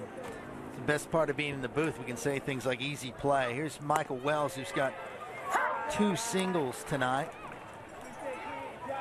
41-year-old, turned 41 a couple of weeks ago. Ooh, that hit him. Kind of looked like he leaned in a little bit. Veteran move there. I'm not sure he did anything wrong, but... Well, it was a breaking ball. He got away from Frawley. He was up and in, and he turned in. The first thing as a hitter you try to do is turn in, and you know, once he identified it was a breaking ball, he wasn't going to get out of the way. Spoken like a true slugger, Dave Nielsen. Hit .331 in 1996. That's a good batting average, David. Anybody's league, much less the major leagues. So Wells down to first. Jason Sloan is the batter now. Strike one. Yep. Fight. And again, Frawley would be disappointed with hitting him too. He come out, he got a first pitch, pop up, got ahead of him through a strike, and had a chance to get a bit of a quick inning roll on, and to do that, he'd be real disappointed. There's a hit into right field by Sloan. Continues his good night. Moves Wells on to second. And the Cavalry have something going again. Here's Sloan. Good piece of hitting. Dave lines it into right field. And he and Wells aren't going to win any 100-meter dashes, but they sure can hit. No, but that's his third hit for the night. And to get that sort of production out of a number 8 hitter in a championship game, you know, that goes a long way. Here comes Aaron Sloan now with a chance to add a couple more runs to the Cavalry. They lead at 3-0 here, top of the 6th.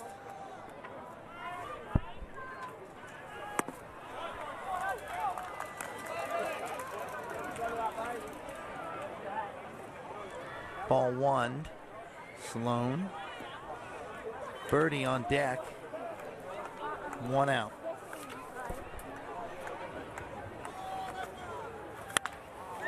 That could be dangerous if it stays in play. I think it's going to drift foul, and it does. Foul ball, 1-1. There's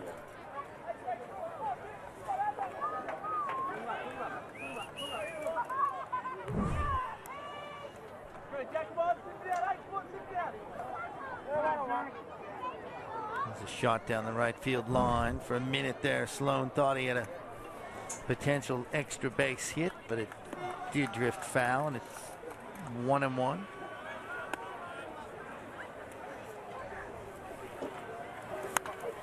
That's fouled back. So interesting times here for Frawley, the Perth pitcher, as well as Canberra. Canberra leading 3-0. A couple more runs here would really put the pressure on Perth, especially with Grenning pitching so well for the Cavalry.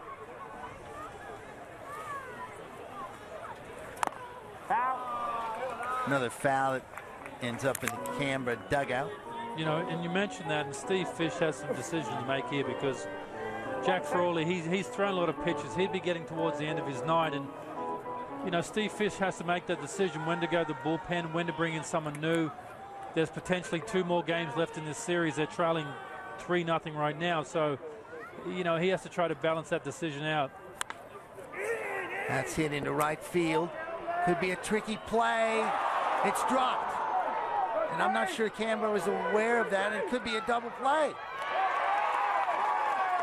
And it is one of the stranger double plays we've seen. And when we come back, I'm sure we'll get a look at that, because that is a strange play that could be a real turning point here in the top of the 6th inning. But the score remains Canberra 3, Perth 0.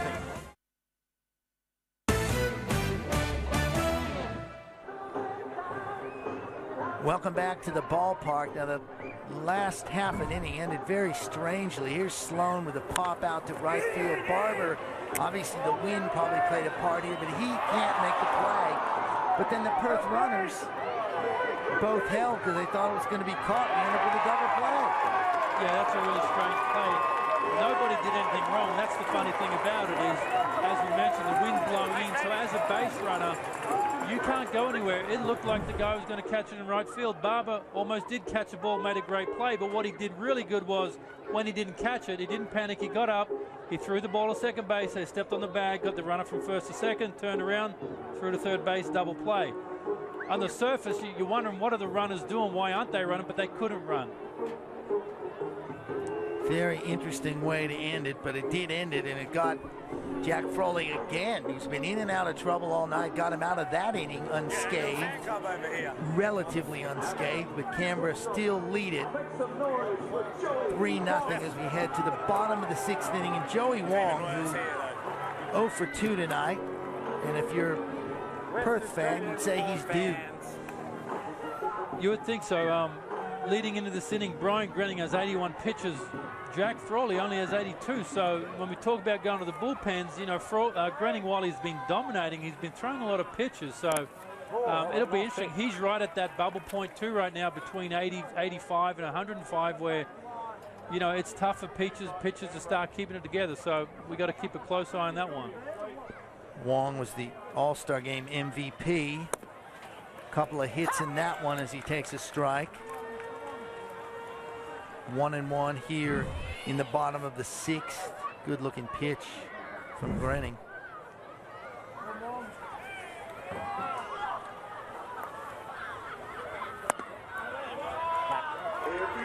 That's high, 2-1.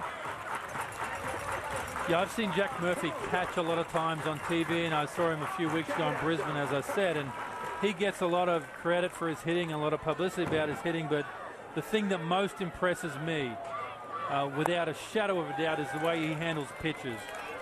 You know, he works back there like a good big league catcher. He moves the ball around, changes speed, and you can see the confidence that the Canberra pitchers have, especially Grenning. And you know, I'm extremely impressed just watching Jack Murphy move the ball around.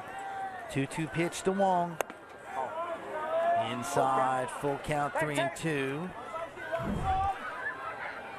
You're right about Grenning. Very expressive with the body language. Very.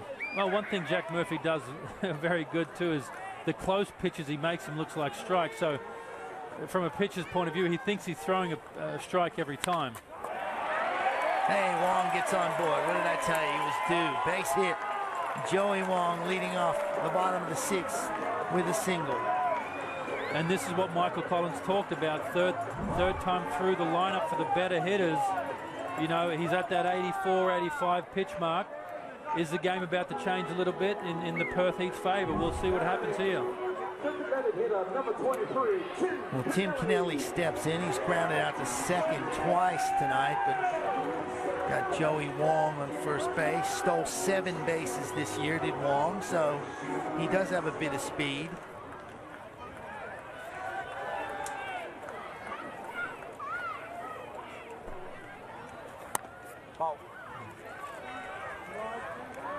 That ball's low, 1 ball, no strikes.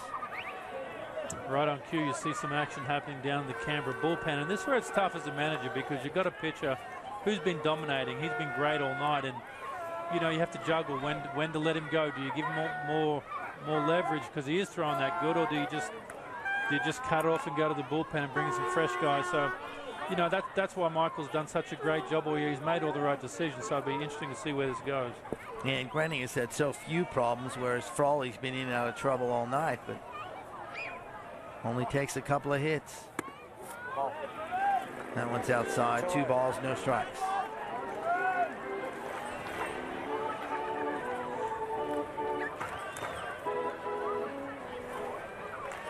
Tim Kennelly, 27-year-old, from right here in Western Australia. There's a grounder, short. Wong is out at second. Tight play, but it's made, so 1 down. Kennelly gets on with a fielder's choice. Yeah, Frawley made a great play there. Early on, as soon as the ball was hit, he knew he didn't have a double play. Not enough time for that, so he just made sure one made a good throw. With Wong's speed, it was close, but really no play at all. Yeah. So one away is Brandon Tripp. Comes up, hit by a pitch, and struck out. So again, another guy you would say is probably due when you're looking at the second best hitter in the ABL during the regular season. Yeah, Perth need a big hit. They need something to inject a bit of life into the crowd here, into the bullpen. That might be it right there. Tripp with a hit, moves Kennelly down to second. 2 men on for the Perth Heat.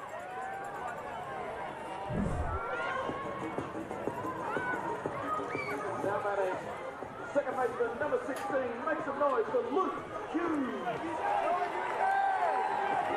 Just gets past the outstretched arms of John Birdie. Second base. And then Perth looking to get a rally going here with men on first and second. And 1 out. Yeah.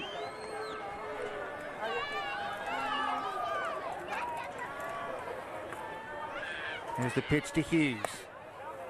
Takes a strike. As I mentioned earlier, Luke Hughes has been a big part of this organization for the last 5-10 years, and you know they couldn't get a better man of the plate right now. He's a great guy for this situation. Time to bring his big league experience across and get a big hit, get him back going. There's a pitch. Another good fastball from Granny. 2 quick strikes on the former big leaguer Luke Hughes. Now Granny might be able to relax a little bit on this pitch, see what Jack Murphy can call for behind the plate.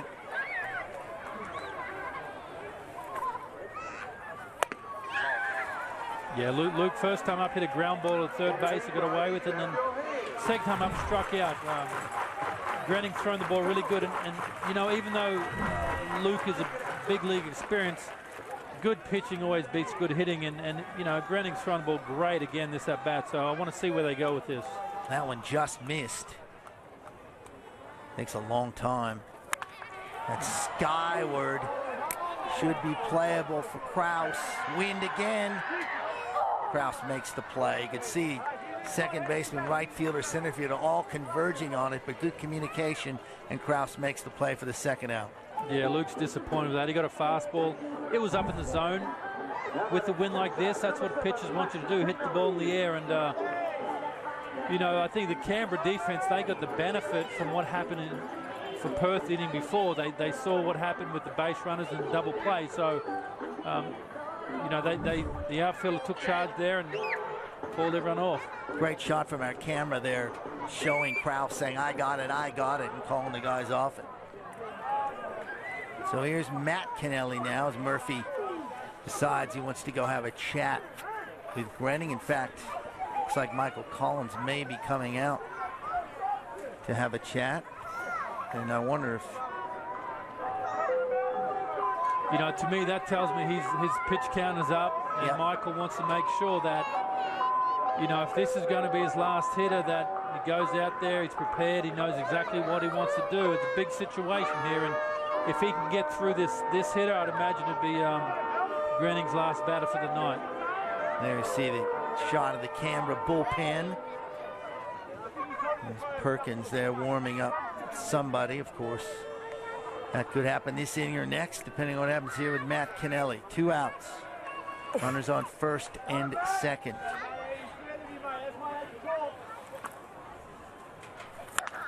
That's fouled hard down the right field line.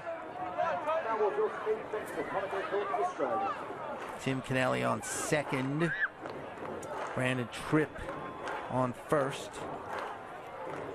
Matt Kennelly, the batter.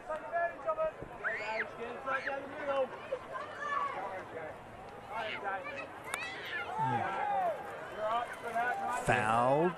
2 quick strikes now, so Granning's in a good spot to get out of this inning. Yeah, good swing there by Kennelly. You think he's looking for a fastball away. Good swing and just missed it, so he'd be disappointed again. So let's watch Jack Murphy now as to where he's going to go. He's got 2 strikes, and is he going to go up? Is he going to go down and set up the next pitch?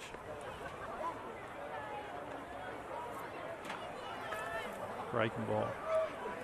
No. 1-2. Ball one. Such a great game. One of the things when you get the pitcher-catcher interplay, once you follow the game for a while, it can be fascinating. Maybe not if you're a hitter, Dave, but for a viewer like me. It's tough as a hitter trying to figure it out.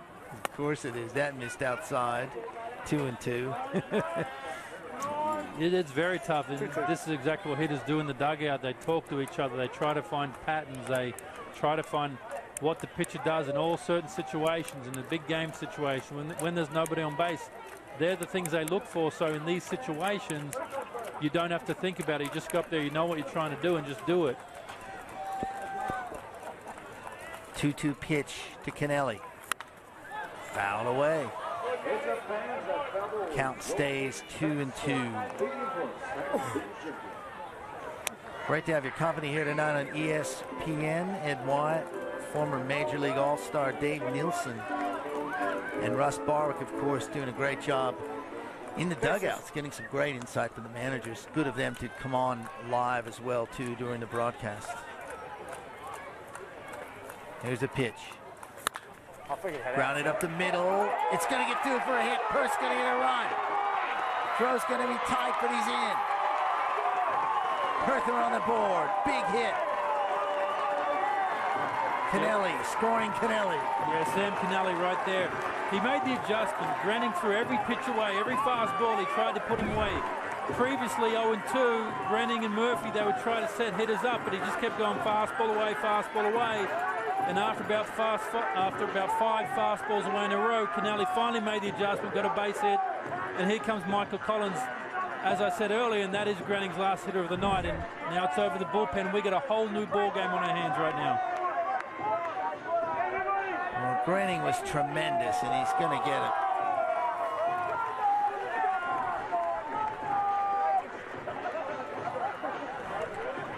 Waiting to see as the change is made. Of course, we'll let you know who is coming out for Canberra here. It's 3-1. The Cavalry still lead it, and we're in the bottom of the 6th. While the pitching change is made, let's throw a message now from our sponsors. Welcome back to the Barbagallo Ballpark in Perth, where Clint Everts has come on to pitch for Brian Grenning. Here's Kennelly's hit that just got past Casey Frawley and allowed the Perth run to score. So it's 3-1 now. And Everts comes in and replacing Grenning, who's been superb tonight. It's unfortunate the way it wound up for him, but boy, what a remarkable effort from him tonight.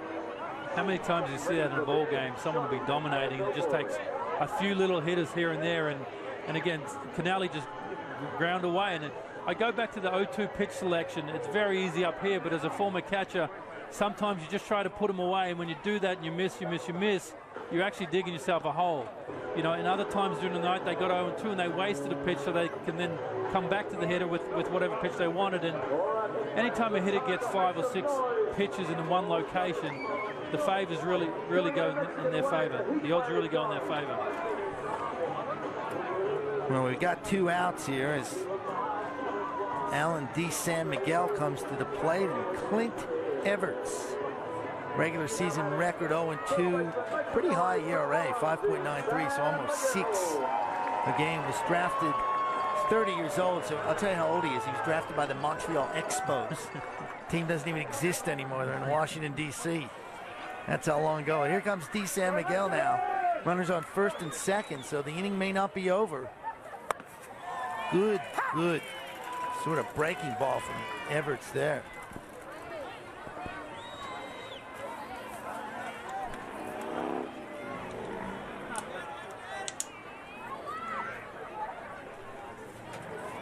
D. San Miguel. Everts' pitch is blocked well by Murphy. Did a nice job getting in front of that one. Well, a lot of times in pitchers come into the game in a game situation like this where guys on base, 2 out, and it's a big situation, you can really tell what they're about by what they throw. And he's come in, and the first 2 pitches have been breaking balls. So that tells me that's the pitch that he's going to try to get guys out with. He'll still throw a fastball, but he wants to get him out with breaking balls. That one's high, 2-1. Perth finally push a run across to the excitement of this big crowd here at Barbagallo Ballpark.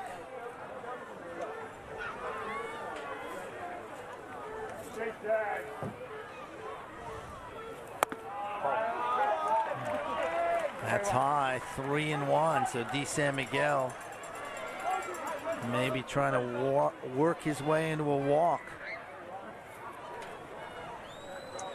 Another 2 balls and 1 strike breaking ball. Again, it shows me that's his pitch. 3-1 though, I think he's going to have to throw a fastball. Let's see what happens. And that's high. And the bases are loaded. Well, that tells you everything about him. He's out here to get him out with a breaking ball, nothing else. You know, it shows where their confidence is. This is a game situation. This potentially could be the game for them right now, and he's coming in relying on 1 pitch. So as a hitter, this is where you got to switch on right now. I don't know whether it's fortunately or unfortunately for Perth. They've got the young guy, Sam Kennelly, really inexperienced. He loves a swing of fastballs. Probably not a good matchup for Perth Heat, but, you know, we'll see what happens. Singled his last time up, Sam Kennelly, but will be interesting. The veteran Everts and the youngster Kennelly, 18 years old. Here we go. Outside corner, strike 1, good pitch.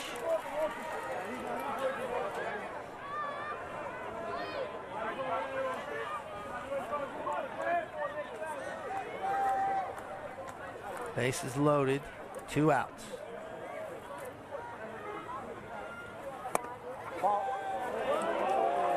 Yeah, it's no secret what he's doing. It's just nothing but, I don't know, it's a hard slurve, a hard slider, but it is a good breaking ball. I can see from here. But, you know, this is where veteran hitters, they don't take 2 or 3 hitters to turn on. They notice it straight away. They make the adjustment. You know, someone needs to communicate it to Kennelly if they already haven't. That's a good pitch, strike 2. So a slurve, haven't heard that in a while. It's a combination of a slider and a curve, right? Slurve. Yeah, that's what it is. It's a hard one. It's a hard one, but you know, that's baseball. The sooner you can pick up tendencies, as I talked about earlier, the better the chances are. Big pitch coming here. That one didn't drop the way the previous pitch did, so it's 2-2. Bases loaded. Can't afford a walk here. Crowd getting into it here at Barbagallo.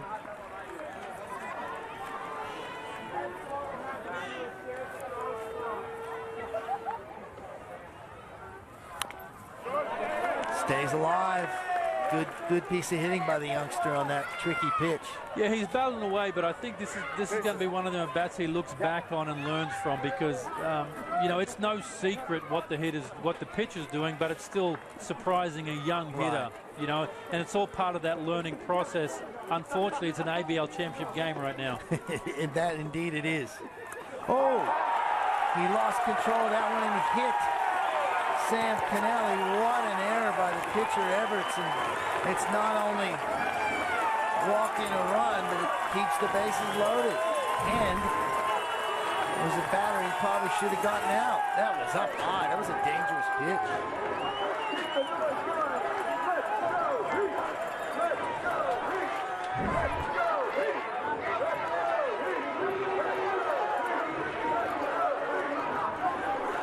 So 2 runs now for Perth, and suddenly looking ominous. Bases loaded.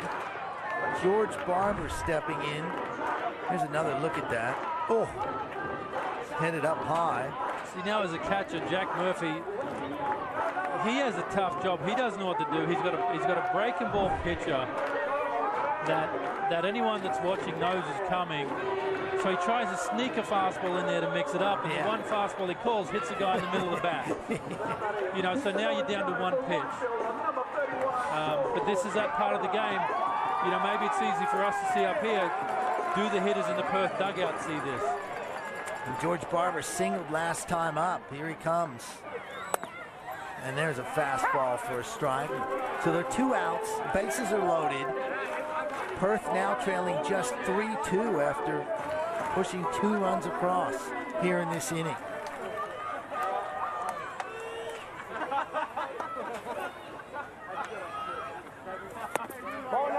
That misses outside, 1-1.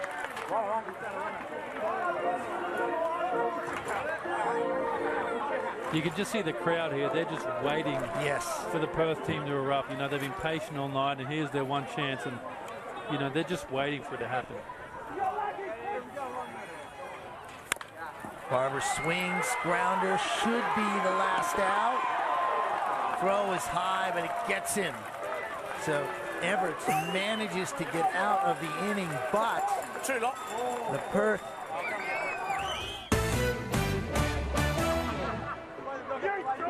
welcome back to the Barbagallo Ballpark in Perth. Perth Heat scoring 2 runs. Of course, support your favorite ABL club by gearing up an official league apparel available at theshop.theabl.com.au. All your ABL apparel, whether that be the Perth Heat right there, or the Canberra Cavalry, who lead this thing 3-2. As we go to the top of the 7th, this is the Be the Influence ABL Championship Series presented by ConocoPhillips. You see Michael Collins there, the manager of Canberra. Things have changed, but I think he had a gut feeling it was never going to be a shutout against a team like the Perth Heat. You have to be honest about it. Yeah, and as we said going in there, Grenning already had 81 pitches. It was real surprising. He'd thrown a lot of pitches. We'll get to that pitch count we talked about, but Michael will know right now where he wants to take the game as far as the pitching and the defense, and he'll have mapped out in his head right now, if this happens, I'm going to do this, or if this happens, I'm going to do this. So we just got to wait back to see what happens. Well, Jack Frawley continuing on as the mood is a little more jovial in Perth after getting a couple of runs across. And John Birdie is the hitter against Frawley, who, as we said, Frawley's had his ups and downs, but he's still in there. Now he's just 1 run down. Fooled him badly on that one.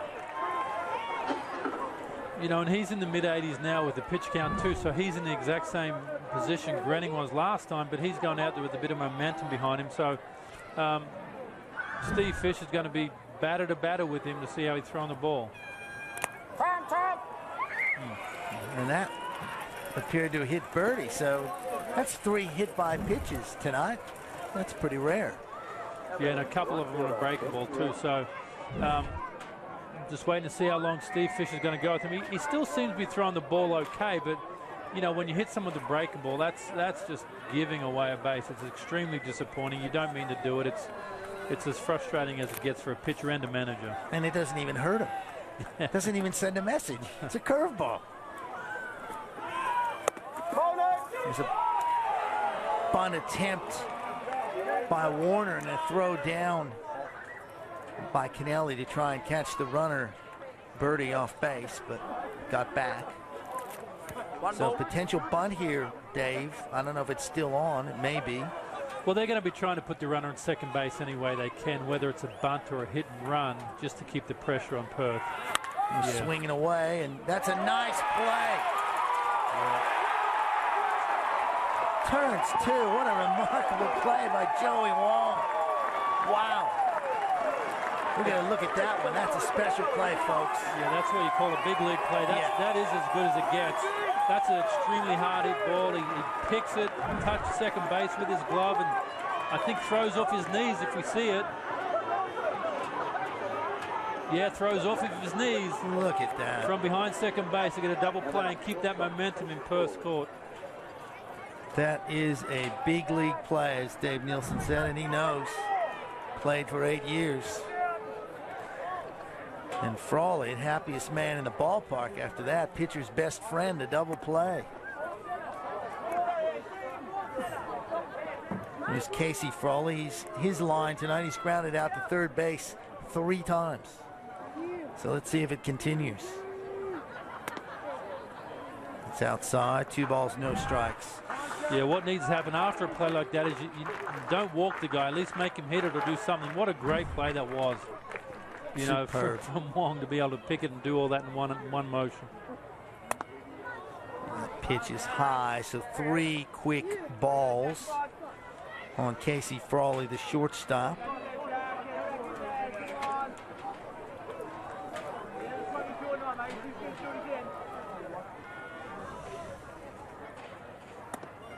That's low and a quick walk.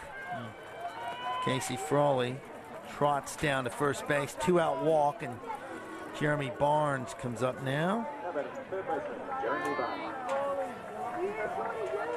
So it'll be interesting to see, Dave, you're right, whether or not Steve Fish gets something going. In fact, here comes Graham Lloyd again out to the mound to have a word with Frawley. Yeah, they're going to be working really hard to try to get him to finish this inning for a number of reasons. One, the main run is if they get through this inning, they can see what their offense does, so they know who they have to bring in. Right now, they probably only got one guy that they want to go to being down by a run, but if Perth come back and tie it up after this inning or go ahead, it's totally going to change what Steve Fish wants to do as far as bringing pitchers in.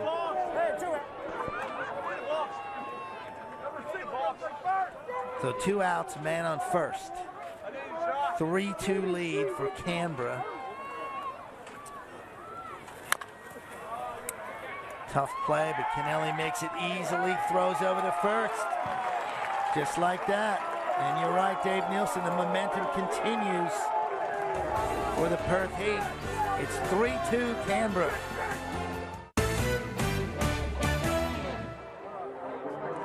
Fremantle Dockers star Jack Hanneth, number 38 for those who don't know. You're here for the Baseball Championship Series, and I think we're a bit of good luck at the moment because the Perth boys are starting to get a bit of a wriggle on. Yeah, it's good to see them starting to come back a bit. They are a bit of a slow start, but back into it. So good to come down here tonight, first night at the baseball, so it's good fun. Well, now, Twitter is going nuts with Tendai Mzungu taking a catch at the Big Bash out in the outfield. Have you and the boys got anywhere near some of the foul balls so far? The foul balls have been going over our head, but one of the boys put up a video of Tendai's catch and it looked like a ripper, and some of the boys seem pretty excited about it, so it's, yeah, good for him. Well, you've got the pressure on you guys to try and do it now. Obviously, it's a huge year for the Dockers, so close last year. You played a dozen games yourself in 2013. You'd like to improve upon that?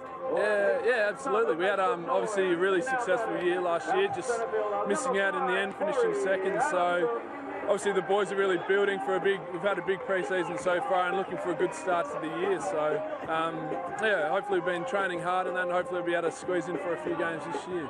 Okay, a couple of games coming up against the West Coast and the Western Bulldogs. Enjoy the rest of the game. Let's take it up to Ed and the boys for this very crucial inning here at the ABL Championship Game 1.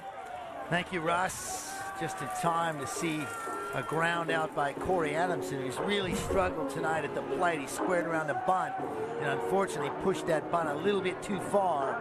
It was an easy play down there for Jeremy Barnes. One away here in the bottom of the 7th. Yeah, it was a good idea, just bad execution. He just wanted to try to use his speed to get something happening and just bunt it a bit hard, as you said.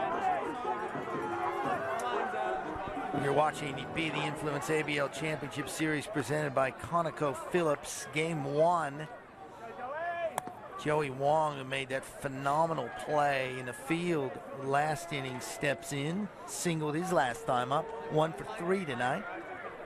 Clint Everts still on the mound for Canberra. Yeah, so Joey Wong, off the back of that double play, you know, really turned the momentum around. And you go back to December in Melbourne, he was the ABL All-Star Game MVP, so he's had a great year since he's been out here, and it's good to see him carrying over into the Championship Series. Pitch is high. Wong playing for the Colorado Rockies organization, originally drafted by the Astros. Double-A Tulsa Drillers. Fouls that away, so 2 balls and 2 strikes.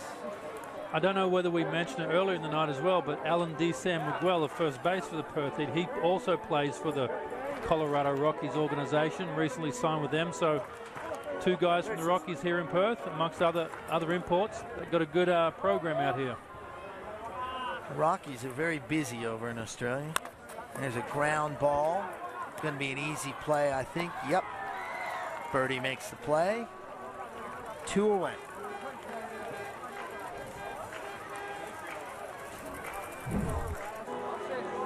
Tim Kennelly now scored the first run of the game for Perth last inning. You can see the difference it makes starting off an inning fresh compared to coming in from the bullpen with the guys on base. Yeah.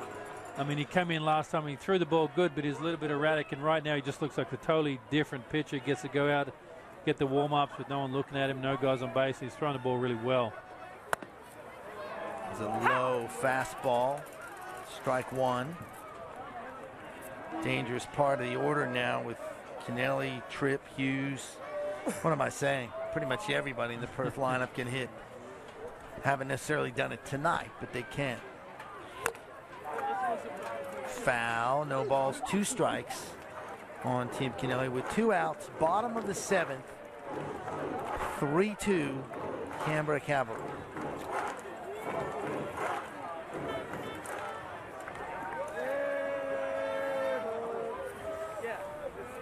Here's Everett's pitch. Just missed on the outside corner. Has great velocity. You can see on the fastball, his hardest throw to come in tonight by far. A little bit surprising. He threw so many breaking balls last inning. Yeah. There is that breaking ball. It flashes off the mask of Jack Murphy behind the plate. There's Murph. He's a tough guy. That mustache will protect him. Yeah, he's recently trimmed it off. Hasn't affected his hitting. Obviously, that's the first thing you think, is he's still going to be able to play, but he's still pretty solid out there. Good player. 1 ball, 2 strikes. Everts. Got him. Going around. Kennelly knew it. Good inning for Clint Everts.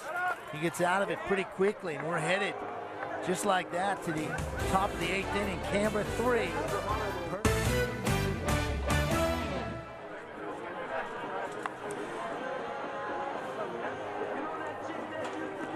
MLB Sydney 2014.com is the place to go. That's tickets for the 2014 MLB opening series. They're still available 22nd, 23rd of March. Go to that website for more information. MLB Sydney 2014.com. Gonna be a great one, Dave. Dodgers, Diamondbacks. Yeah, we can't look forward to it, but Perth Heat have made a change. They brought in Brendan Wise, right-hand pitcher, former professional, pitched for the national team, and he's a late inning guy, so this is right up his alley. He's there to hold over the score till hopefully Perth can get back in the game and score some more runs. Brendan Wise, 27, did play some AAA ball, originally drafted by the Tigers back in 05. Also played with the Twins.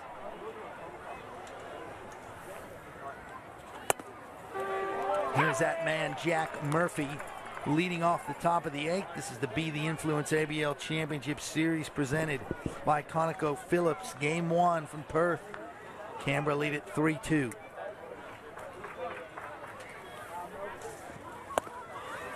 That's another good pitch. 2 quick strikes on Jack Murphy. Yeah, he's throwing the ball well. Seems to be dropping down just a little bit. I don't remember him. I mean, he's not throwing sidearm, but he seems to be bringing a bit of angle now, which makes it even tougher for the hitters. Murphy slugs that one down the line. Base hit. He's going to lumber for 2. Doubt he'll go for 3 at this stage. No. Another great piece of hitting by Jack Murphy. He's got his 2nd hit of the night. Yeah, that was a really poor pitch selection by Brendan Wise. 0 balls, 2 strikes. You've got plenty of room to move. You can waste the pitch, and you know, through a good pitch, too good a pitch. Jack Murphy, old hitter, knows what he's doing. Hit a double. There's Murph on 2nd, and here comes Michael Krause, who does have 1 hit tonight. So Murphy just continues to plague Perth pitching. Attempted bunt. Ball's high. Ball 1. He's going to be a tough guy to bunt off right here. So for a right-hand hitter, Michael Krause has a pretty tough assignment right here to get the ball on the ground if that's what Michael Collins is going to have him do. Well, this is all about Canberra sneaking in another run, isn't it? Just adding one to that scoreboard. 1-1. That pitch is a strike. Canberra lead it 3-2. Yeah, yeah, as you're saying, Canberra need to get that extra run, and that's why Perth Heat right now, they got the corners playing in. D-Sam Miguel's creeping back a little bit. That's line shortstop. He's going to come to third. Good decision. Gets the lead runner, Murphy. That's a smart play by Wong. Continuing to impress in the field, Joey Wong. Yeah, fantastic defensive skills. It's not normally the play with none out to throw the ball to third base, but, you know, he recognizes it's the 8th inning. Canberra cannot get another run at this stage. Otherwise, it's going to be pretty tough for Perth to come back. So it's a do-or-die play. He got away with it. You tip your hat, what a great play it was. Yeah, I was sort of taken aback when he made that throw, but certainly got Jack Murphy in plenty of time. As Michael Wells steps in now. 2 hits and is hit by a pitch. Takes a strike with Krause on first base.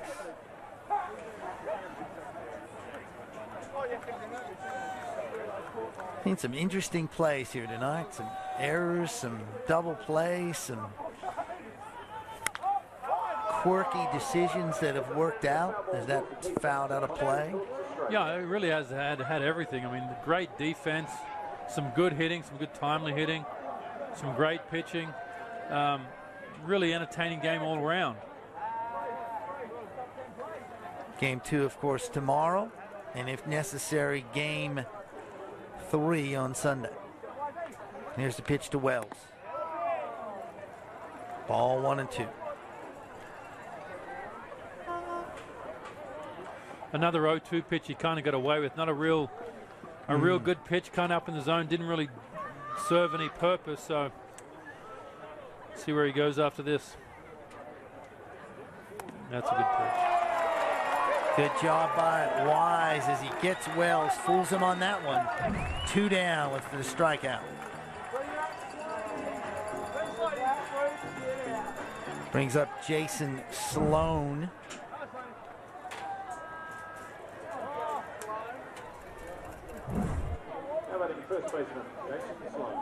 So 2 outs here. Canberra had a runner on second, but he was thrown out at third on a great play by Joey Wong. Sloan, it's 222. Well, he's got 3 hits tonight, and one's been to first base, and the other 2 have been to right field. So, you know, you look at the defense again, still got that big hole over there. You know, Perth may want to consider either moving a little bit in that hole or especially with Wise throwing that slider away, but we'll see what happens. First pitch is a ball. That's a broken bat single. Wong again with the play, flips it over to Hughes for the final out of the inning. So Joey Wong again continuing to be the star in the field. It's 3-2 Canberra.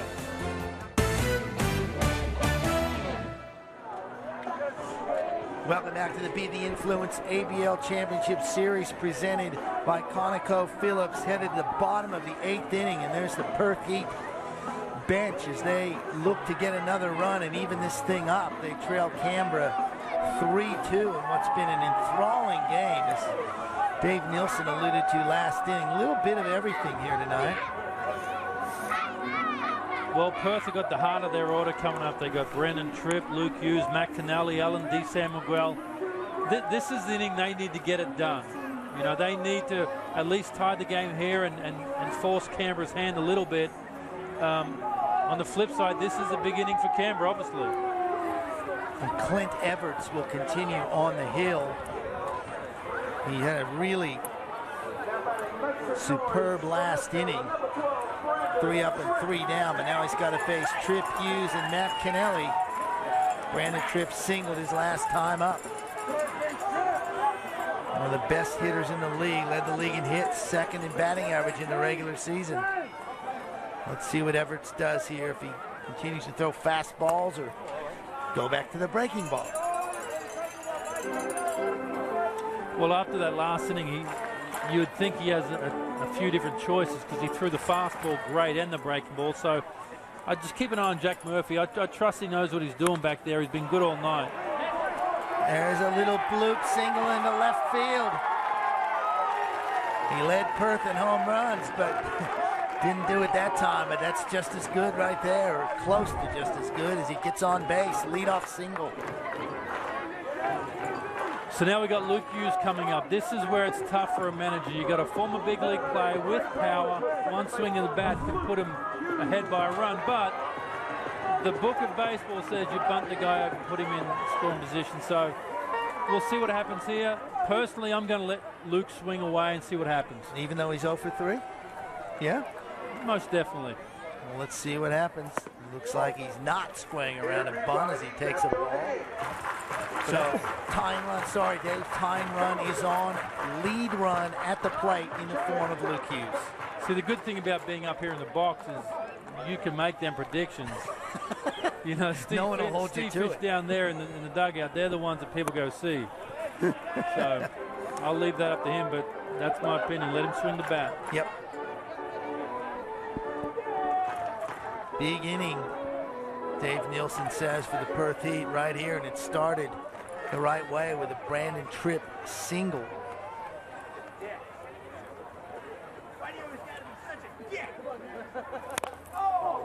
Hughes swings hard at that one, fouls it away. 2-1.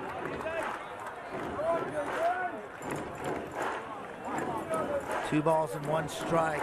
29-year-old Luke Hughes, Twins athletics. He's got big league experience. Can he come through here for the Perth Heat?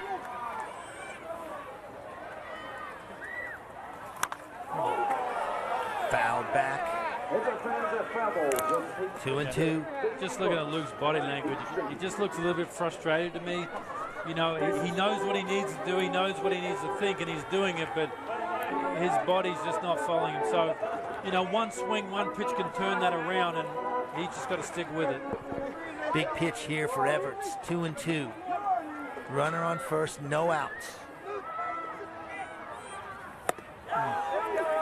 Got the outside corner. Hughes not happy. That's a good pitch.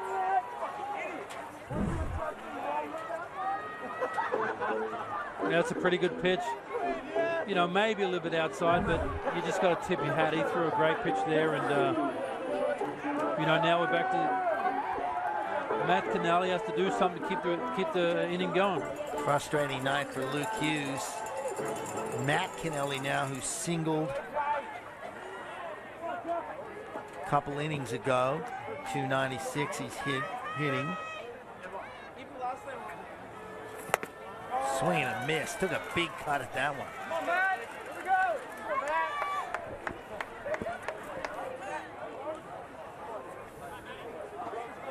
Clint Everts in relief of Brian Grenning, working his third inning for Canberra. Just missed outside, 1-1.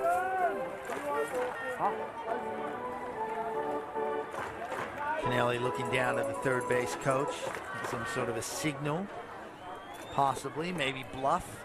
There's a bit of that going on here. Runner takes a lead. Good pitch.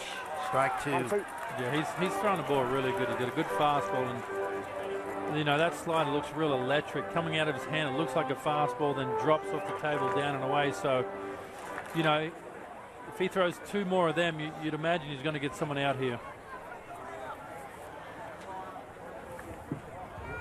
Everts to Kennelly. Hit that sky high. Shortstop Frawley, Wind playing with it. Makes the play for the second out. You know, with Everts, spent 10 years in the minor leagues. You've got to be pretty good to spend 10 years pitching in the minor leagues.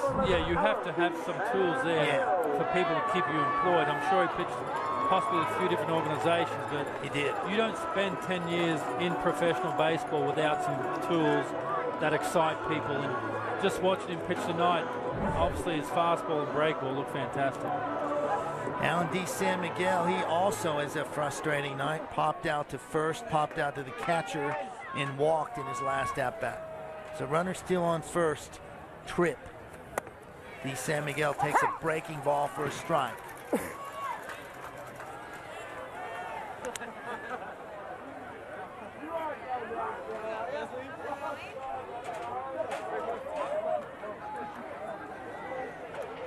Two outs, bottom of the 8th. Just missed outside with a fastball, 1-1. You know, one thing Jack Murphy is doing really well with the wind blowing in from right and possibly shooting to that left field corner. He's throwing breaking balls, but the fastballs he's throwing, they're away. So if the guys do hit him, they can only hit him to right field or the center field. That's a hit into right field. Hit him where they ain't, they used to say. Runner coming around, he's going to be waved in. There's a throw. He's in. Game tied. Tripp on his horse all the way around. From first base. Tie ball game. Yeah, Michael Krause very lazy getting to the ball, got there, and then he had to force the issue, had to try to one-hand it. You know, instead of hustling over there, get behind the ball, throw it to the second base or the cutoff. You know, that just should not happen in the 8th inning of an ABL Championship game. Well, it just did happen, believe it or not. Here comes Tripp. And he just keeps running. And he booted that out in center field. You can see having some problems with it, as you said, David. And here comes Tripp easily. Look at the bench going nuts. And in comes Sam Kennelly now. Big cut, foul. So D. San Miguel comes through, ties up the game. Yeah, you know, I may have been a little bit hard there on Michael Krause. As I saw the replay, the ball was really taking some funny bounces going out there, which is why he was staying back a little bit, not getting around, get behind it. So, you know, a tough play, ball bounced out of his glove, and Perth tied the game up. There's a line shot at Frawley, and that gets him out of the inning. But how about the home team, the Perth Heat, getting a run in the bottom of the 8th? We head to the 9th inning. Score is tied, 3-3.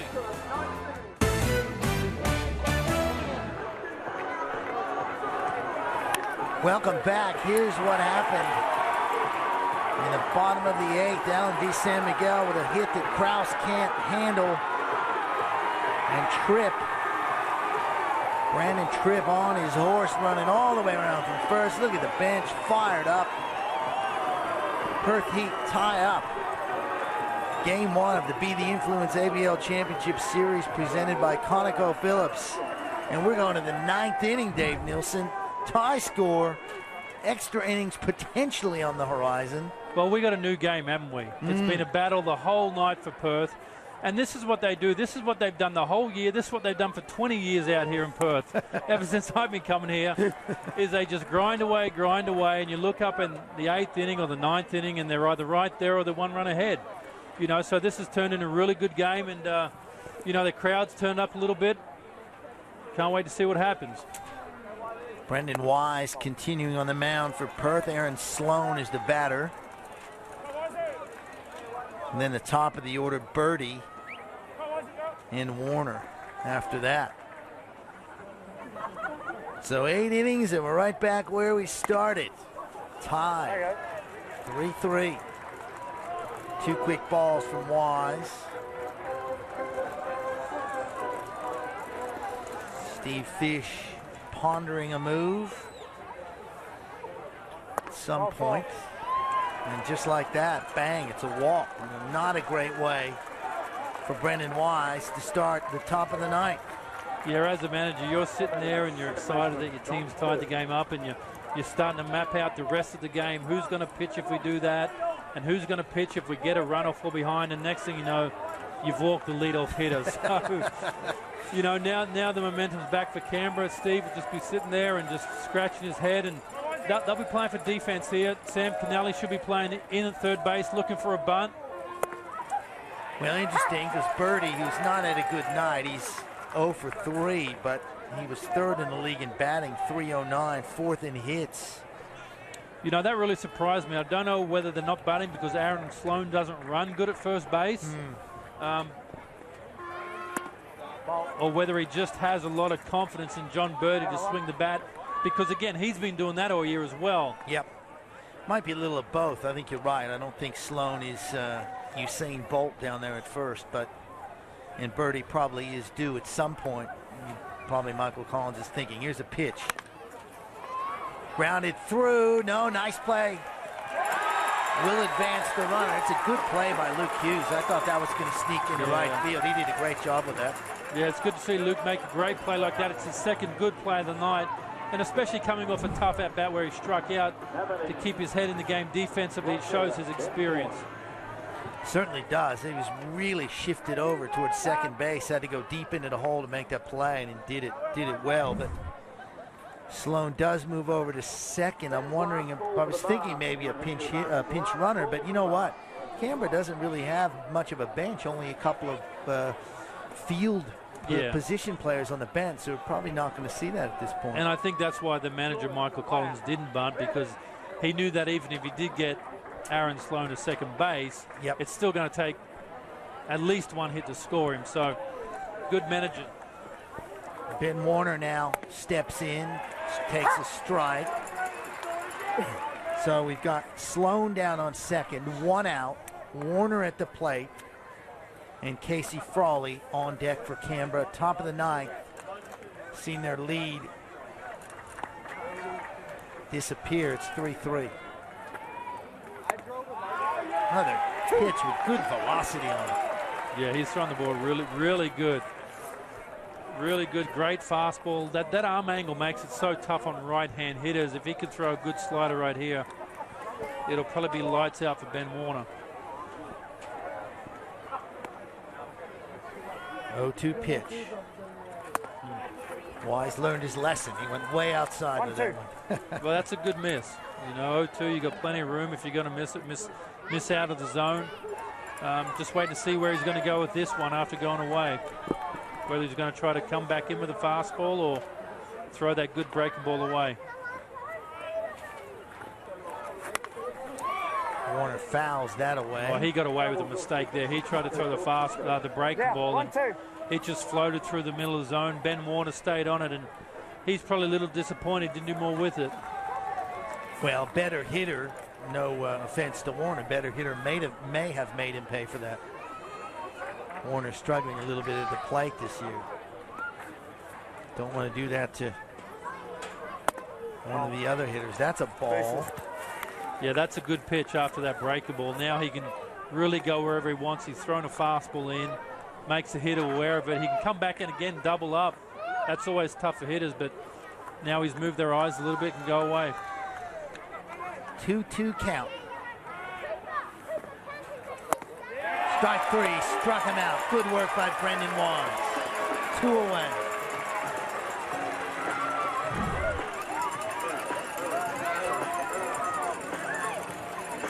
Big strikeout. Yeah, again, the breaking ball that I said he got away with earlier, which he fouled off, he got away with another one, but as I said, the pitch before that was a fastball in. And that fastball in allows the hitter's eyes to be moved a little bit. It shows them a different look when you're standing there to see that, and that opens stuff up and allows you to get away with mistakes, which I'm going to guess is what happened there. Casey Frawley now, the hitter, the shortstop. 3 ground outs to third and a walk. So if Canberra's going to make something happen, it's got to start here. That's hit high into center field, but certainly playable. Adamson makes the play. We're going to go to the bottom of the ninth. All set for drama. Does Perth win it in the bottom of the ninth? Or does it go extra innings? Tied at 3, back after this.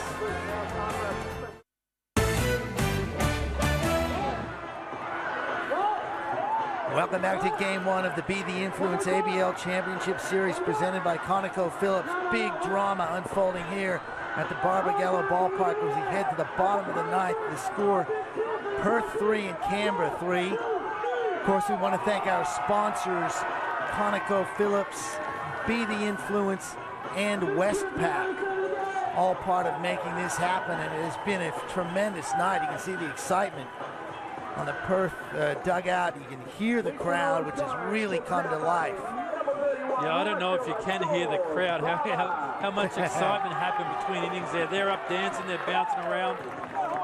Again, here we are. We're at Perth. They're in the game, 9th inning. They're used to having big finishes here. The script seems to be written. We have to wait and see what happens. But if you're a Perth fan, you're liking what you're seeing right now. Good pitch there from Clint Everts, who's been pretty solid after coming on in relief. George Barber swings and misses. Ed Wyatt, Dave Nielsen with you. We see a Perth win, or do we see extra innings? Gotcha.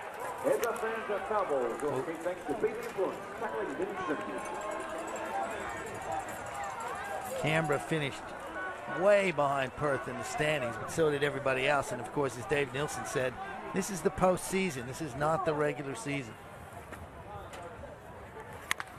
There's a ground ball to short. One down. Frawley makes the play.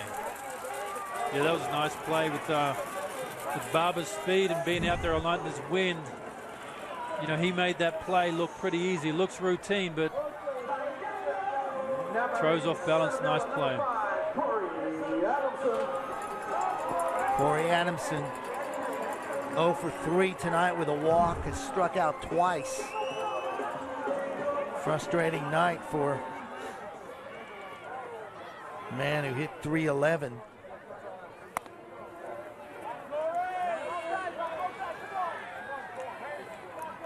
Perth need a run to win, or we head to a 10th inning. Game 1. Here's a pitch. Good looking pitch. Everybody clap your hands. 1-1.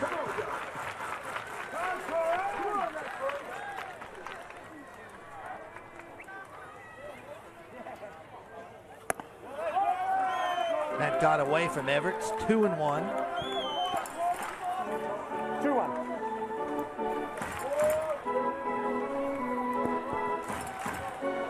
Two-one fastball, I imagine, be coming. I look for Addison to take a good swing. And he did. But right at Frawley. Close play at first, but got him. 2 down. Another good play by Frawley. And in baseball, to have a good baseball team, you've got to be what they say strong up the middle. You've got to have a good catcher, a good second baseman, and a good athlete in center field. And both these teams tonight have displayed why they're in the playoffs. They're very strong up the middle. Frawley's making these tough plays look easy. We got Wong on the other side who's making all sort of plays. Luke Hughes, and you know, really is good defense. Well, to keep the inning alive, Joey Wong's gonna have to get on base.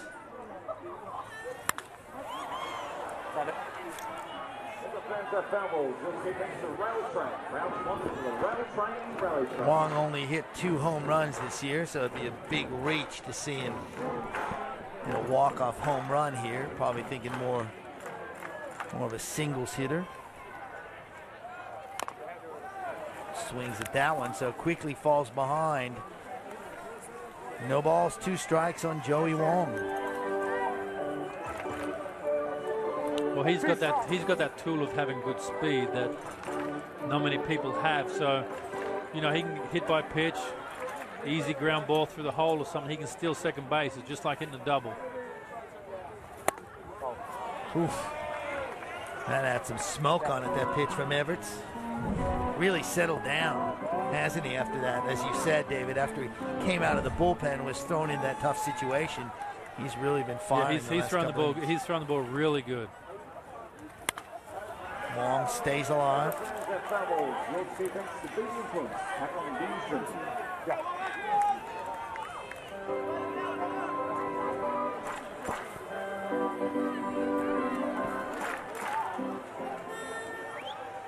See Michael Collins adjusting his defense.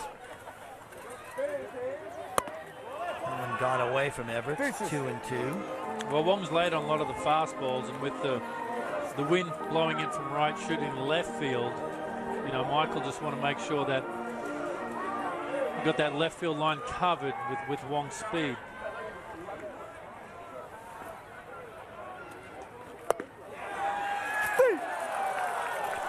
Punched him out.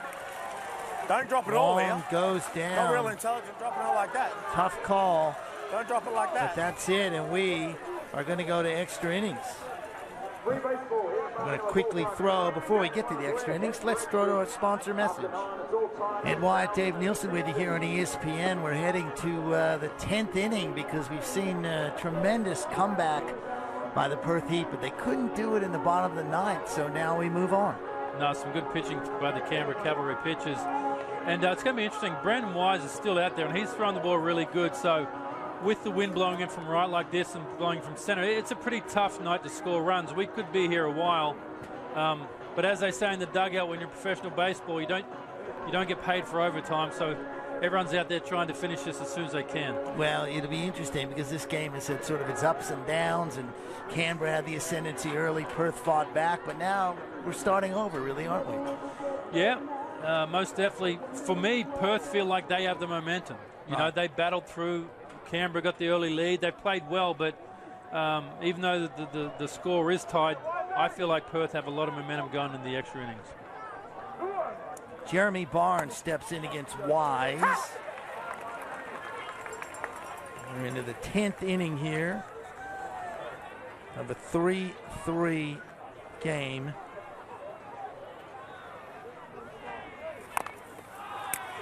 There's a foul ball.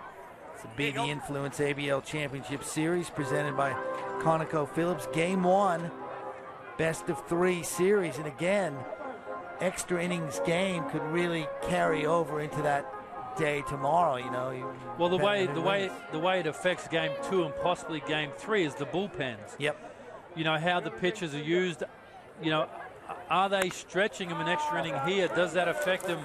Does that take them out of being used for Game 2 and maybe have them sore for Game 3? So, you know, they're the decisions that Michael Collins and Steve Fish have to make, and they know what they're doing. They've had these guys the whole year.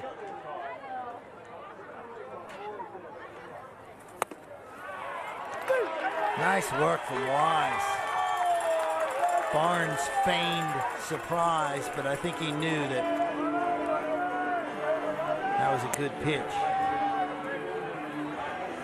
So one down here in the top of the 10th. Yeah, not many people are going to hit that pitch down and away with that sort of movement. You know, again, he just looks to be throwing the ball really comfortably right now. He does have a little bit more trouble with left-hand hitters. Generally with a right-hand sidearm type guy like this, the ball comes into left-hand hitters, so it's a little bit tougher to get them guys out. You know, but again, the thing he has working in his favor is the wind is blowing in from right field and center field, and he can be a little bit more aggressive, knowing that it's going to take a pretty good blast to the home run. There's Murphy, been on base 3 times, 2 hits, scored 2 runs. Hits that one hard, but right at Luke Hughes. 2 away. That's a big out. Yeah, it sure is. It sure is. It's a real clean out. Another big bat out of their lineup. And, you know, we got Michael Krause now. He's capable of hitting the ball out of anywhere. You know, so Brandon Wise needs to be very careful. He doesn't relax here and keeps going real hard at these hitters. 8 home runs for Krause in the regular season, 3rd in the league. Of course, his misplay of that ball in center field allowed the trip to come all the way around from first and tie the game.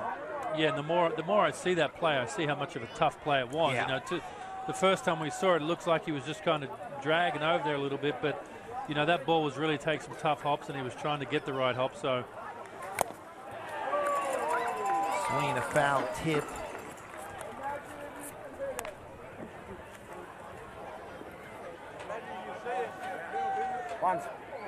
One and one to Krause.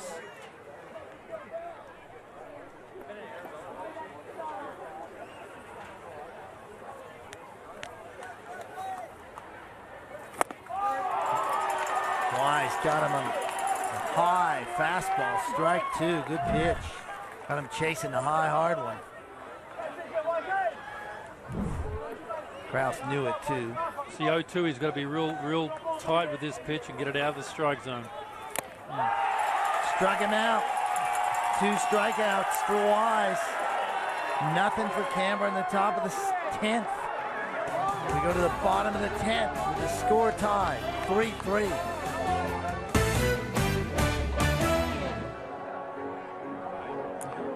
Yes, we're going late into the night, folks. Thanks for staying with us here. The Be the Influence ABL Championship Series presented by ConocoPhillips, heading to the bottom of the 10th inning. Canberra Cavalry, Perth Heat cannot be separated. It's 3-3. Ed White and Dave Nielsen with you, and Clint Everts continues to work on the mound for Canberra, David. Yeah, that's a really big decision for Michael Collins to make, and a lot of things go into that. You know, the first thing is he's throwing the ball really good. I think this is his 4th inning. He's throwing the ball really good. And he also has to think about game 2 and possibly game 3. Obviously, Evers has the ability to go 5 or 6 innings, so he's just going to stay with the hot hand, potentially knowing that it may wipe him out for the rest of the series. But being tied in the 10th inning, you just want to go after today's game. And you're right, he has been pitching very well, Everts, as Tim Kennelly fouls that one off. He's 0 for 4 tonight. A couple of ground outs, a fielder's choice, and a strikeout. Very unlike Tim Kennelly. There's a hit up the middle. Nice play again by Frawley. Kennelly's safe. And Perth have a lead runner on. Big start for the Heat. Yeah, good hustle down the line by Kennelly, but Steve Fish, what do? You've got your big power left-hand hitting guy coming up in the perfect bunt situation. Wind blowing in. It's not a great night to hit. You know, again, the baseball book says you bunt him over, but I don't know what he's going to do here. I don't know whether he's going to let him swing or what. You got a former big league guy on deck, and behind him you got Matt Kennelly, Alan D. Sam Miguel. Do you bunt him over to second, or do you let him swing? Will Dave Nielsen want to bunt him over? Well, if I was hitting, I'd want to hit. But if I was managing, I'd want to just let someone else make that decision for me. You know, because this is a tough decision. Yep. Well, tonight, every time we've talked about that, I think we've seen him hit every time and not get hits. So it'll be very interesting. Oh, there's a high pitch from Everts. We've seen that a couple of times. Brandon Tripp, 2 hits tonight, a single and double, 2 runs scored. We know what kind of a hitter he is.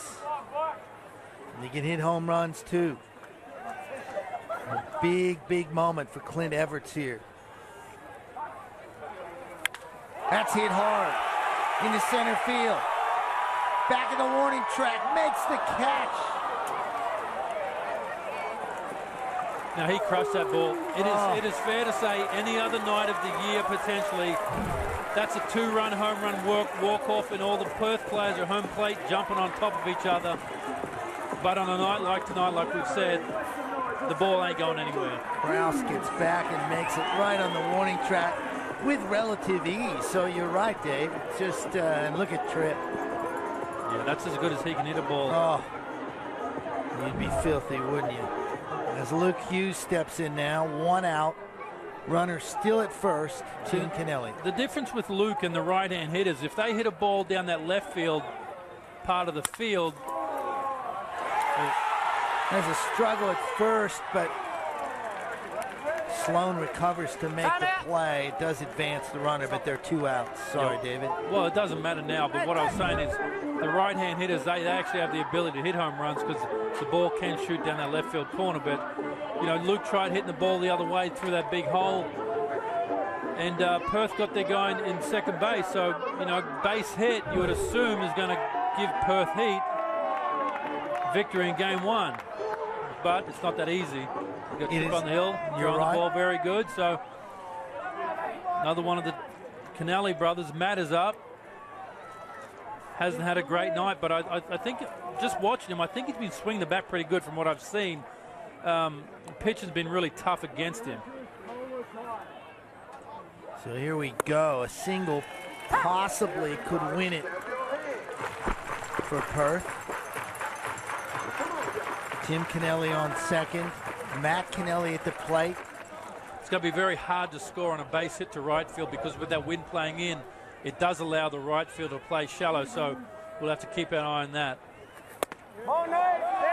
high. They're going to check and see if he went around.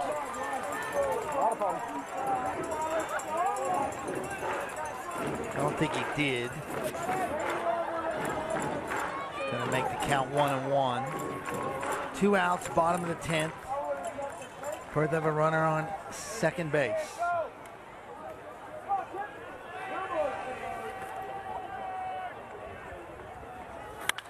That's hit hard too, but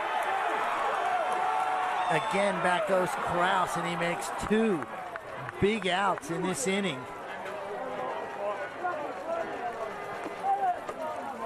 And we're going to keep playing because we've reached the bottom of the 10th and still tied 3-3.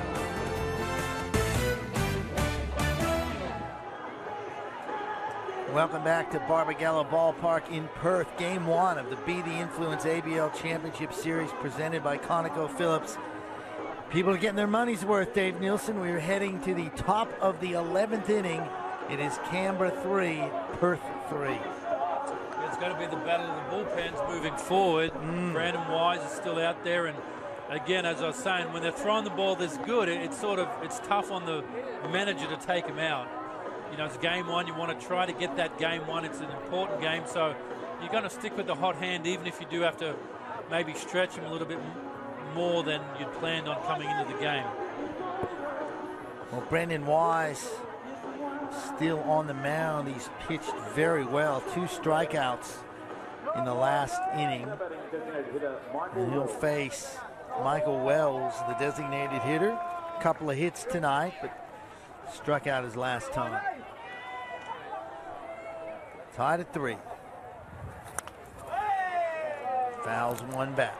And this is where, you know, a lot of times we talk about championship series. All we ever talk about is the players, but this game really comes down to what the managers are doing and how they're handling their pitching staff. Yep.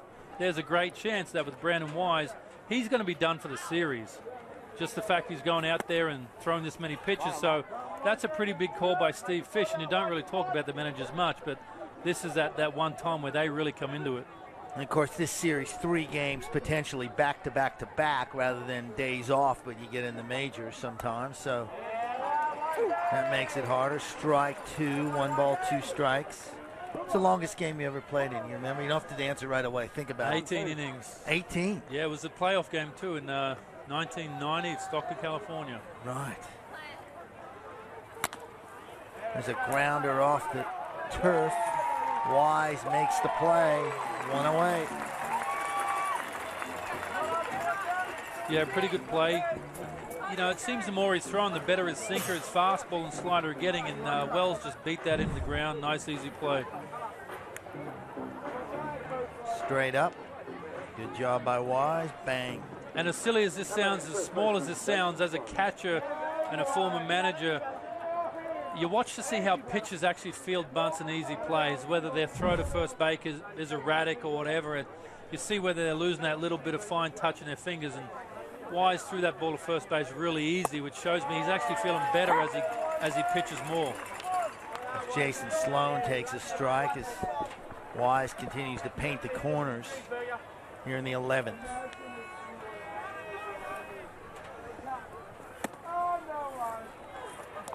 That one misses. 1-1. Right back here tomorrow night. Same time, same station. Who will be the team with a 1-0 advantage?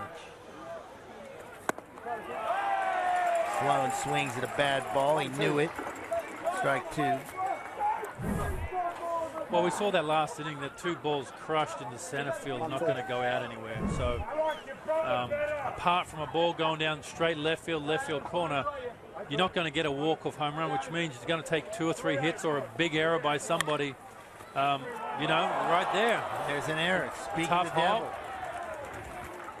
You know, so, you know, feel bad for Sam Canale. Hopefully it doesn't come back to bite him, but we're getting to that part of the game. They've been out there for 4 hours already. Yeah. You know, they probably haven't eaten for 5 hours. They're mentally drained. They're starting to get into it, and you know, it may take a few errors for this game to be won either way. Jason Sloan is on first base with 1 out, and Aaron Sloan steps in now. walked his last time up.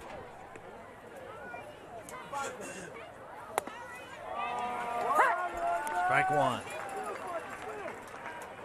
Only need one run. Unless, of course, you get the one. You got to hold Perth from getting a run, but one run can make a big difference, certainly in an extra innings game. Another good pitch from Wise. 2 quick strikes. Yeah, he's throwing the ball really well. The ball's coming out great. He looks real comfortable.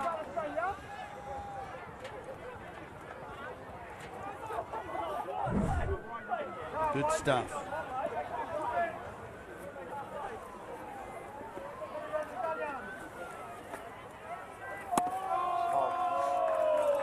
Outside for a ball. 1 ball, 2 strike. Nail biting time. Absolutely. See the same in the fans. Perth Heat fans would be biting their nails as well.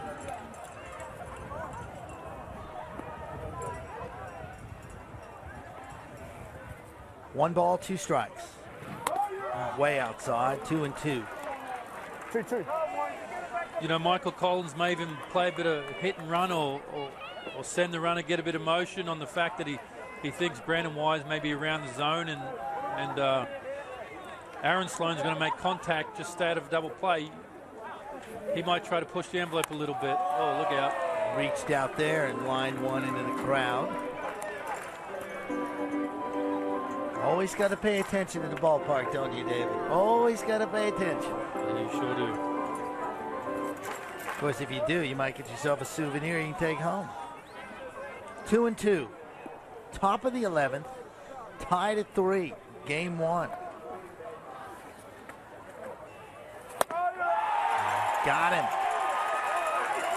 Nice pitch again from Brendan Wise, who's been good. No doubt about it.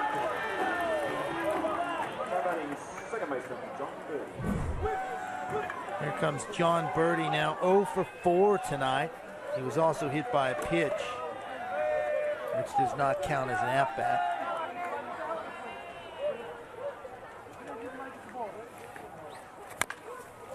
Swinging the first pitch, fouled on the third base line. Perth in the next inning, or in the bottom of the 11th, will have D. San Miguel, Sam Kennelly, and George Barber, the 7, 8, and 9 hitters. But they're still pretty good hitters. They're all good hitters. That one's chopped into left field for a hit. So Canberra will not go away. Birdie reaches base. Sorry, David moves slowing down a second. And you can see the field drying up with all this wind getting harder. He beats the ball into the ground and it shoots over the infielder's head. So the ground balls are going to speed up. They're going to get through the infielders a lot quicker, and you know, it just adds different dynamics to the game. And you know, Sam Kennelly at third base, just hoping right now to get out of this inning, so his error isn't the reason that they score the run. There's Ben Warner. He's had a night to forget, Dave. He's 0 for 5. He's got 2 strikeouts and hit into a double play. So he'd love to come through with a single right here. And that's what he'd be telling himself. He'd be happy to be in this situation, try to erase the rest of the night. There's a little nubber down to second. Hughes scoops it up. And Canberra is shut down in the top of the 11th. We're going to keep it here as we get ready for the bottom of the 11th inning. See what kind of pitching changes might be made. You look at the Perth Heat bench. Steve Fish earlier said he believed in his hitters. Well, if his hitters can come through here in the bottom of the 11th, they'll win game 1. Keep an eye on the pitching for you here and see. Let's go now to Russ Barwick, who's got Frawley for us. Jack Frawley, tense moment down here at the dugout at the moment, and how you feeling? I'm all right. It was tense all night long, so we're just trying to get one across the board here and get a win for us. We had the momentum going into that crucial bottom of the 9th, had the opportunity, I won't say let it slip, but you know, defensively Canberra played really well, and now we're in a stage where you can win it, and it's up to the offense, up to the batters now. Your night is done. Yeah, I'm just watching the show now. Tripp gave that one a ride for the second out, and then Matty gave another one, and we got to get the ball on the ground here. Well, with the wind at the moment, to get it out of this ballpark, it'd be a massive blow. That was a serious hit from Tripp. Yeah, tonight's not the night to try to hit it out to center field, so we'll see what we can do. I saw you a bit earlier. You're a little down and out when you let in those early couple of runs. How's the arm feeling? Because you don't get a day off in this 3-game series. Will you be around for the 3rd game if required? If required, we'll see. You know, we're going to have all guns on deck. But tonight I probably threw around 100 pitches, so I'm a little spent. And what does it do to the pitching roster? I mean, you really have to go deep, especially when you're now into the 10th and 11th potentially innings. Well, we expect me to go one day, and then we got everybody else to do whatever we can to win. So we'll try to get this one tonight. Okay, so we've got a couple of... At least the crowd is starting to get involved as well. Yeah, this is good, man. This is a great crowd here in Perth on a good night. This is what it's all about. We are where we're at. We're at the bottom of the 11th inning here, and we're all tied up. Ed, over to you. Thank you, Ross Barwick with Jack Frawley. Love that sort of attitude. My work's done now. I'm just going to sit back and see if we can get a run, which is what they need to do, right? Just push one across. That's all they need. Yeah, Clint Evers back out there again. You know, Michael Collins again trying to juggle. How do I juggle my bullpen this game and the next few days? The good thing is Clint Evers is throwing the ball fantastic, and he's just going to ride that as far as he can. Yep, just like Fish with Wise. Just riding the hot hand as Alan D. San Miguel steps in. Big hit a couple innings ago. See what he can do. Oof. That looked high, but it's called a strike. Yeah, D. San, he's the sort of hitter that when you pitch to him, he's dangerous. He picks these situations and you're not sure what he's thinking. He's the sort of guy that could hit the home run to walk off the game. That pitch is high. 2 balls and a strike. Is it hard to stay patient this late in the game and when you really probably want to just win it? Or? Yeah, most definitely. That's where you really got to stick to what you know works for you. You know, and when you get to these situations, you don't want to do things that you've never done the whole year. You don't want to do things that are new to you. You want to do things that you know make you successful in certain situations. So it's obviously very tempting to think, oh, if I do this one swing, but, you know, that's not a successful approach. There's a ground ball up the middle. Frawley should scoop and throw. Got it. He's been good up the middle. As Casey Frawley, 1 away.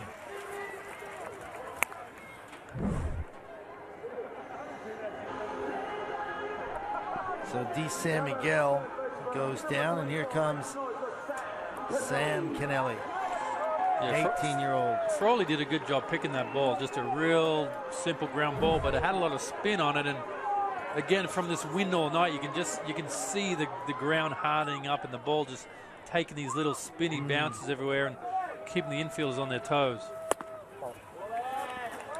Sam Kennelly looks at a ball.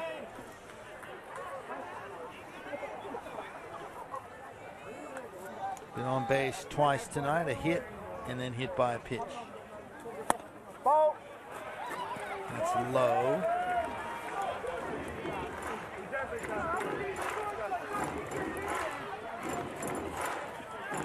The Canberra dugout.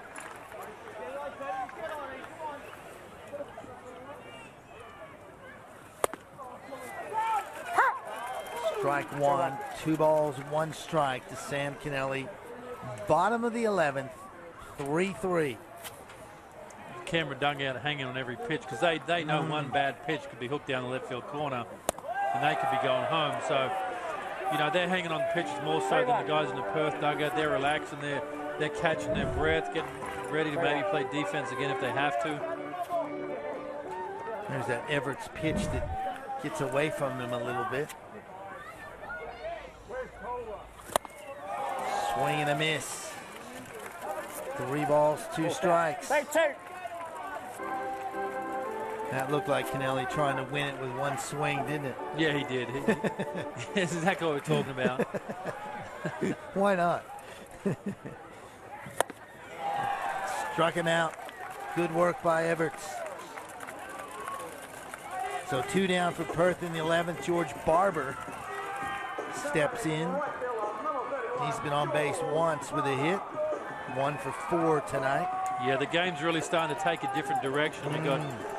You got Brandon Wise and Everts, and they're just dominating. They're both in their 5th inning, I believe. And you know, we had Frawley and we had Grenning the first 7-8 innings, and now it's just been turned over these 2 guys. It's just taken a whole new look to the game.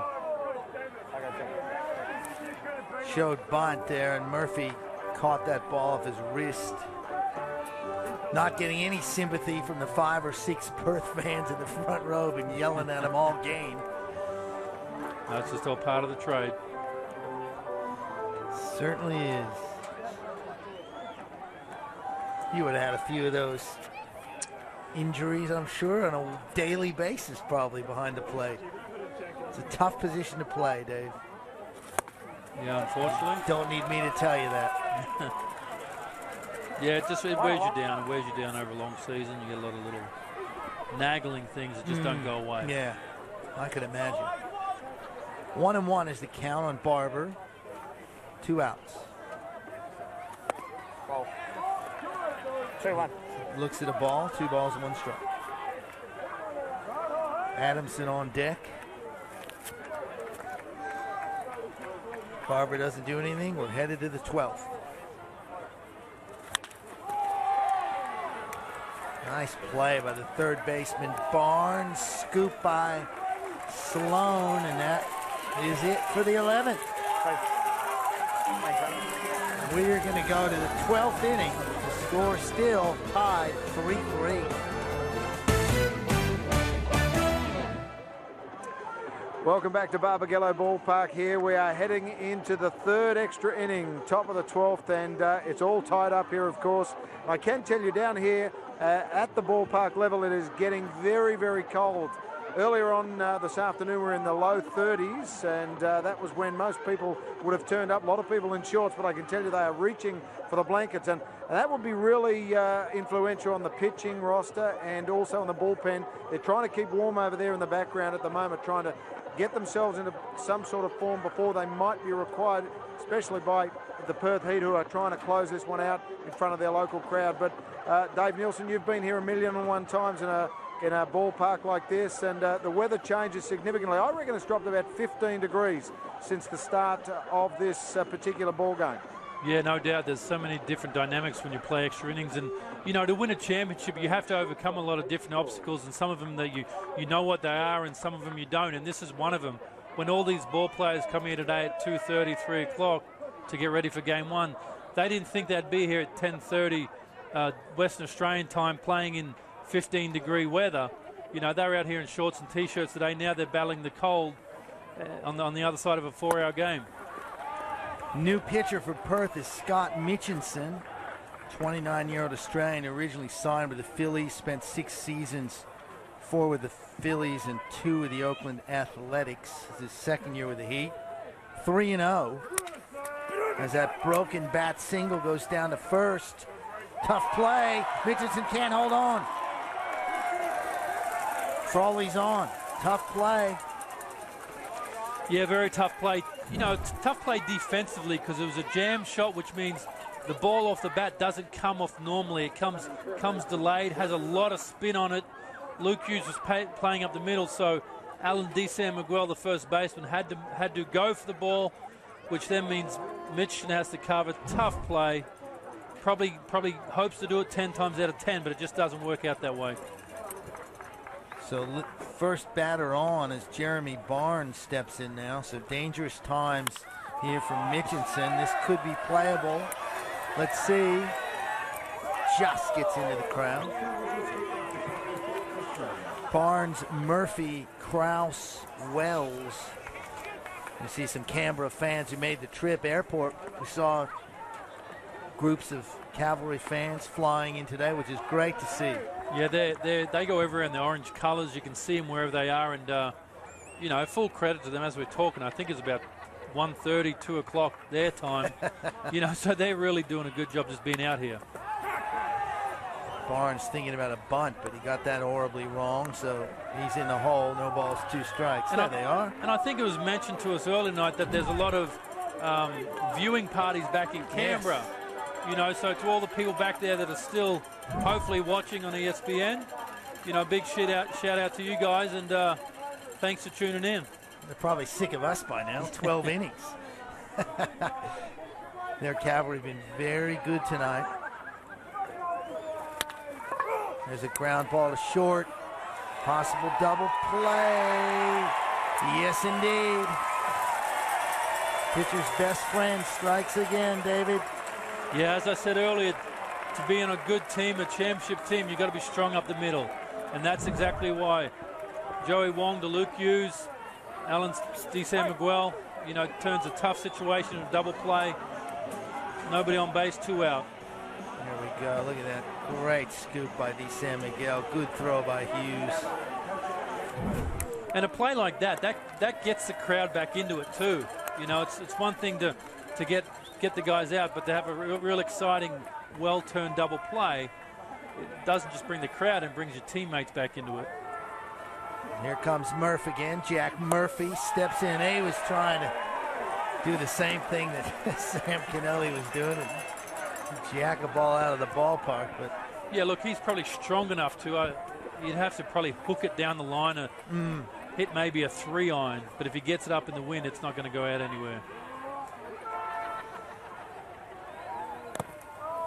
Mitchinson's second pitch is in the dirt, so 1-1. Top of the 12th inning. Steve Fish, Portland, Oregon native, Jesuit High School. In fact, the powerhouse sports programs at Jesuit, but they have only state title they haven't won, baseball. Go figure. There's Mitchinson. Inside, ball 2. You know, one thing we haven't talked about tonight, we touched earlier when Graham Lloyd made a visit to the mound, but I don't think it's ironic. He's been the pitching coach here for 4 years. It's their 4th year in a row being in the championship game. They're normally number 1 every year when it comes to pitching. Everyone says you need good pitching to win the big games. You know, so a lot of credit has to go to Graham Lloyd and the great job he's doing over here in Perth, not just with this team, but with all the junior kids. From what I hear, he has such a presence and he gives so much time to him. And you know, he's really responsible for a lot of their success. Murphy staying alive. I would have no doubt that Graham Lloyd would have a big influence. Absolutely. A couple of times I've met him, just completely impressed with him. And certainly has the credentials to back it up. And if nothing else, he'd scare the hell out of you. He's a big man, Dave.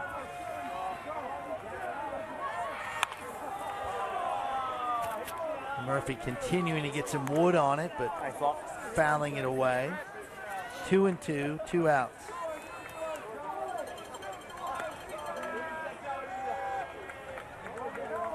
Deuces. 2-2. 2. 2-2. Or deuces, as he here called.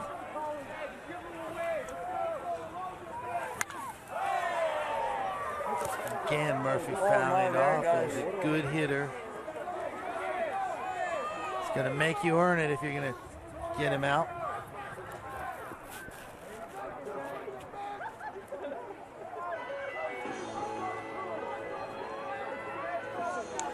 You know, and that's another thing that will come into play as the series wears on. These catches, they're catching all these innings too. If this keeps going on, you know, Jack Murphy's going to end up catching 13, 14 innings tonight and backing up tomorrow. There's so many dynamics that come into it because of a big extra inning game like this. Murphy rips that one down the line. Someone made a nice play in the crowd. You know what I say, David? Sign him up. Give him a contract. Well, it's good to see they're still into it after this time. You know, they're just having a great time out here. It's good to see these fans so enthused. Murphy again steps in. Count has been the same for the last 3 or 4 pitches. Takes time out. Big weekend in Perth. They had the cricket, of course. You got Springsteen. You got baseball. It is all happening out here. And we're in the 12th inning.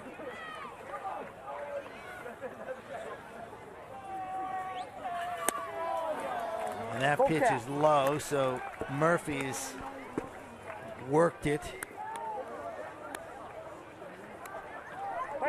all the way to a full count, 3-2.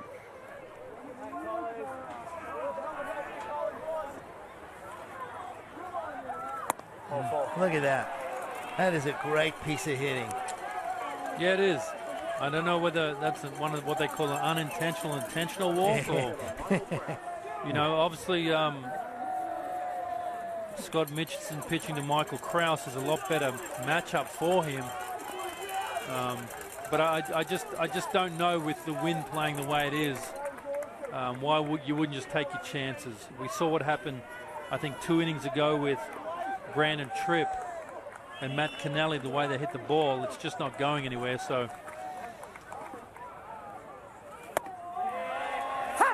First pitch is a strike to Krause. 2 outs. Got a runner on first, tied at 3 in the top of the 12th inning.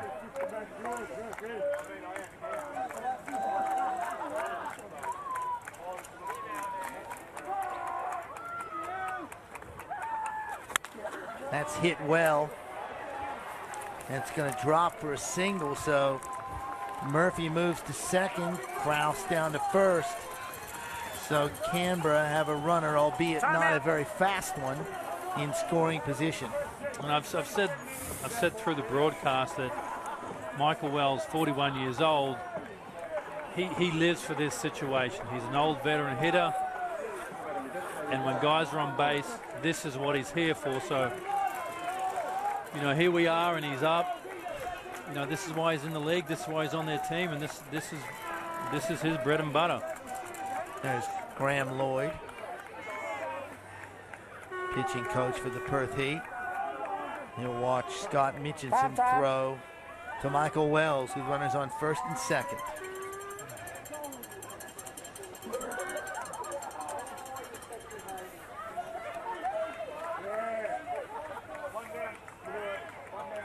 Mitchison checks Murphy, delivers. Ball.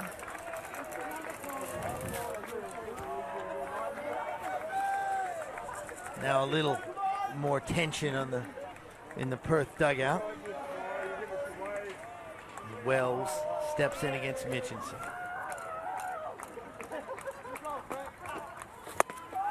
Big swing and a big miss. 1-1. Yeah, good swing, aggressive on that fastball, and again, not going to get cheated if he does go down. Oof.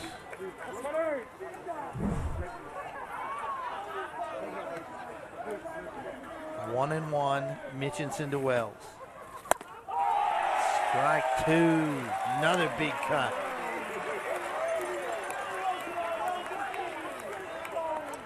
He's throwing 2 fastballs right by him in the upper part of the zone. It's going to be interesting to see whether he tries to climb the ladder and throws another high fastball to get him to chase, or throws a break ball down in the dirt. Yeah, they're going up the ladder. He got away with a big mistake right there. Tried to, as I say, what they call climb the ladder. You just keep going higher, higher, and higher. And he threw it down the middle, and Michael Wells took a great swing. I'm sure Mitchison and Kennelly, the catcher, both took a deep breath there, and see if they try it again or just go straight to the breaking ball. There's a pitch. Yeah. Got him on a breaking ball. We're going to go to the bottom of the 12th. We will keep it here because what started is a pitcher's duel between the 2 starters, Jack Frawley and Brian Grenning, has taken on, as you said, Dave Nilsson, a whole different tack, because when we look at some of the fans here and the festive spirit, and Coach Jelks trying to get Greg the guys. Jelks trying to keep the guys going. That's one thing Absolutely Jelks right. is not going to do. He's not going to let them fall asleep. He's a big encourager, big motivator, and great guy to have in the dugout. Well, this turned into a bit of a battle. The relievers, Wise against Everts, a couple of guys who came on and did very, very well in relief of their starters. You can just see him here just fooling hitters right and left.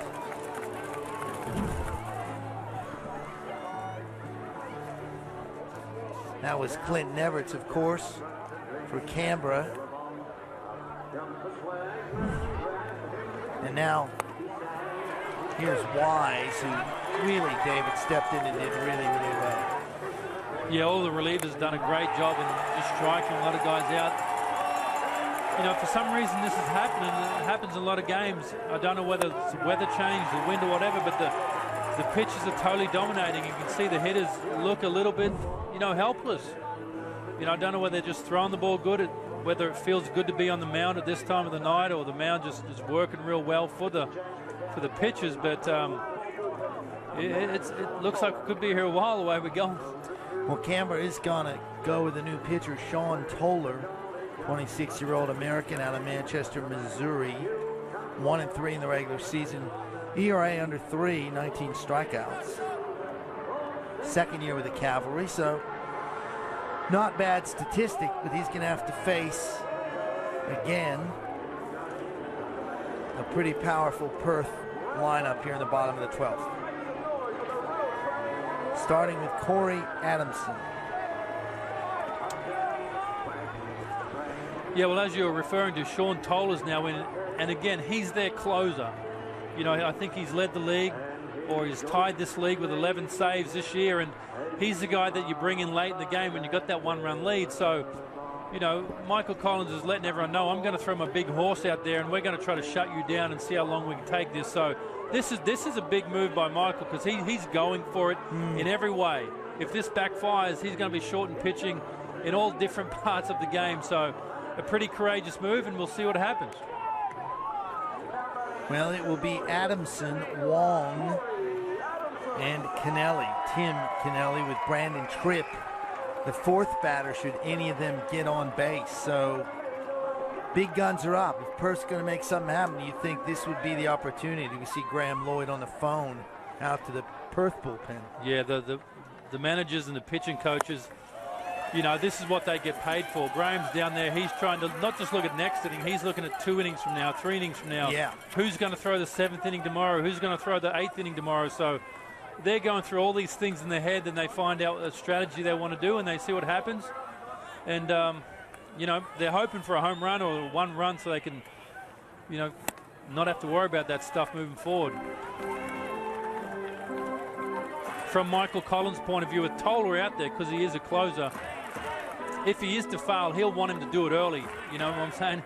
If they do lose this game, he doesn't want him to throw 3 or 4 innings. He could handle him throwing an inning or 2, because he'll be able to back up after that. But the worst thing for Michael would be if it does go another 3 or 4 innings and they do lose.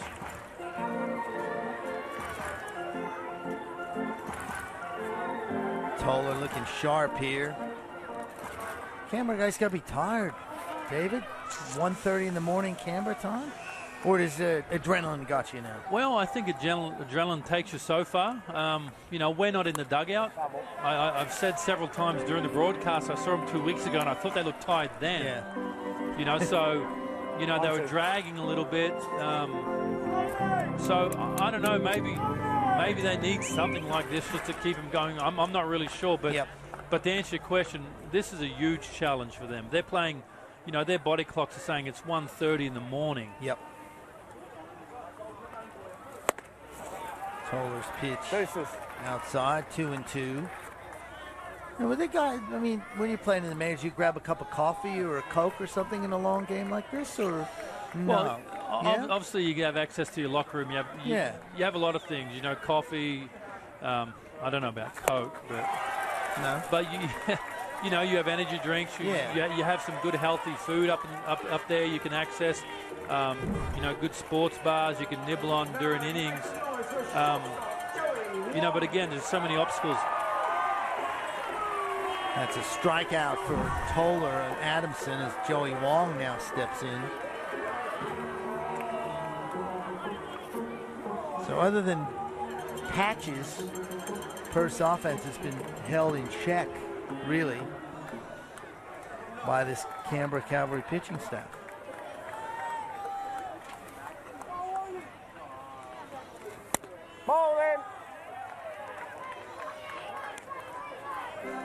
Ball one from Toller.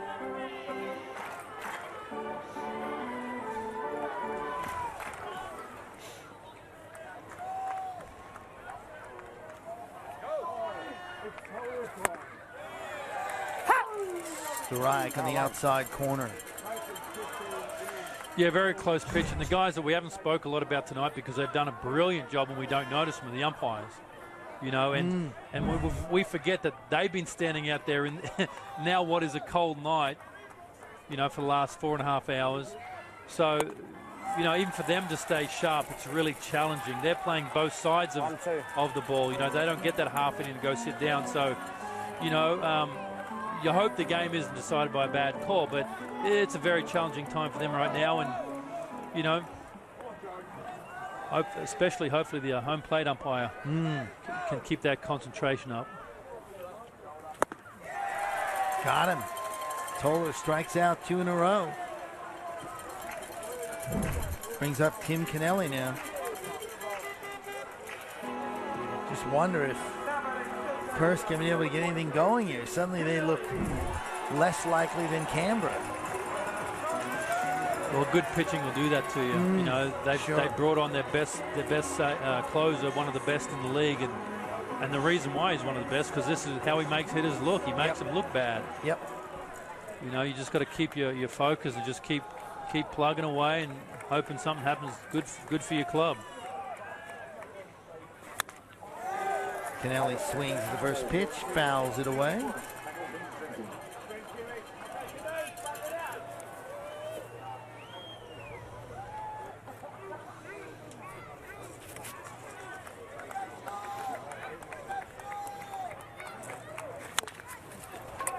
There's a sharp grounder to third. Well played by Barnes. 1, 2, 3 inning for Sean Toller. We have finished 12 innings of play. The score remains Canberra 3, Perth 3.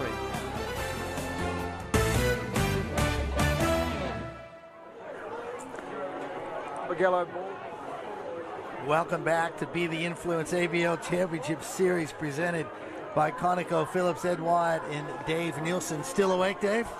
Yeah, just had a good coffee. I'm feeling pretty good. I'm ready for the next 10 innings, so I'm ready to go. I don't know about the players. I'm sure they're looking to finish this off pretty soon. Still tied at 3 as we move to the 13th inning. That's Scott Mitchinson. He came on last inning to pitch for the Perth Heat. And he will face Jason Sloan, Aaron Sloan, and John Bertie here for Canberra. What a game one. I mean, as we've talked about, so many implications for how the series is going to go, how the pitchers are going to be, how the players are going to recover tomorrow, all those things. Yeah, definitely a lot of dynamics that we didn't anticipate, and it just comes down to who, you know, a lot of times here it say who wants it more. I don't know if either team wants it more than the other one. It's just someone's going to have to do something here to break this drought. A little ice there. That is pretty common, really, in the locker room with pitchers, isn't it? Those guys are icing up all the time. It is.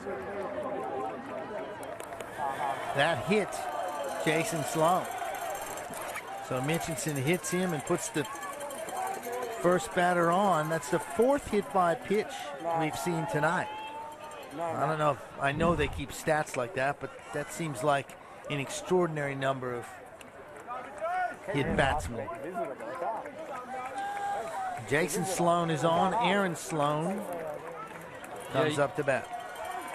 You know, talk about the hit by pitches. You'd think if it was a regular season game, you'd think there'd be something behind it. But I think in a championship series that, you know, there's no intent behind any of them pitches. Well, they've all been relatively innocuous except the high one at Sam Mitchinson. Here's a bunt. Here's that small ball we talked about. Sloan Moves down to second as Aaron Sloan is out. So the sacrifice worked. Yeah, it worked, but there was a call from the catcher, 2-2-2, and Alan D. San Miguel, again, been out there for 4.5 hours now. You know, maybe getting a little bit tardy. He wasn't real sure. Catcher Matt Kennelly was calling 2-2-2 all the way. He wanted him to field and get the guy at second because the guy running from first doesn't run that well.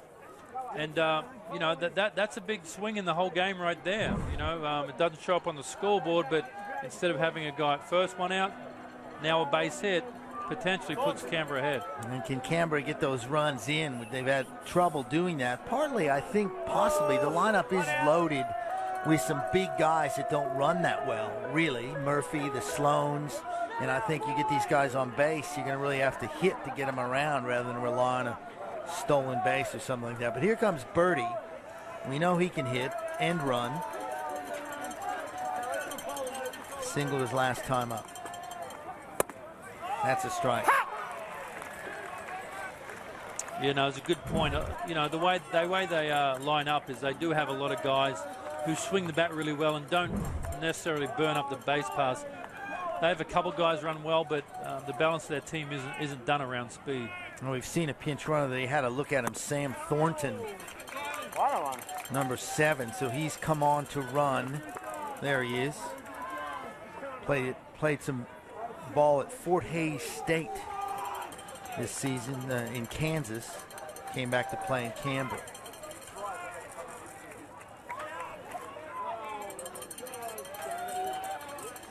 So Thornton, a pinch runner with a little more speed than Sloan as Birdie steps up to the plate. 1-1. Oh, just high. Crowd didn't like it. 2-1.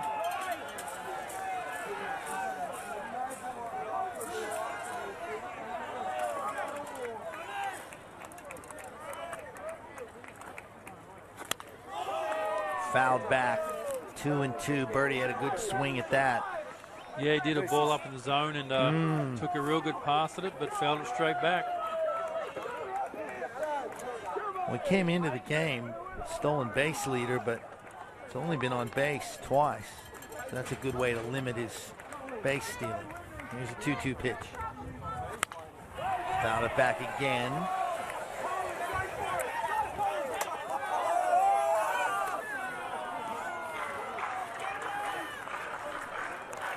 Crowd's starting to get a little loopy as well, I think, Dave, out there. Yeah, foul ball into that Canberra section. A lot of the Canberra fans in orange, and actually right in the middle of it is Denny Mariama, former Gold Coast Cougars of the old ABL owner.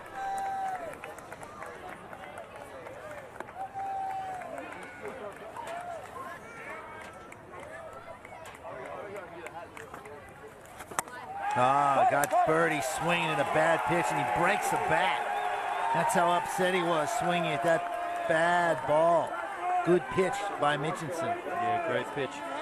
Just kept trying to slide a little bit further away, get him to chase and chase and chase, and that's a good pitch right there. And there's the broken bat. Here comes our buddy Ben Warner, 0 for 6 tonight, which that's the worst thing about these long games is if you're not hitting, it's going to really affect your batting average.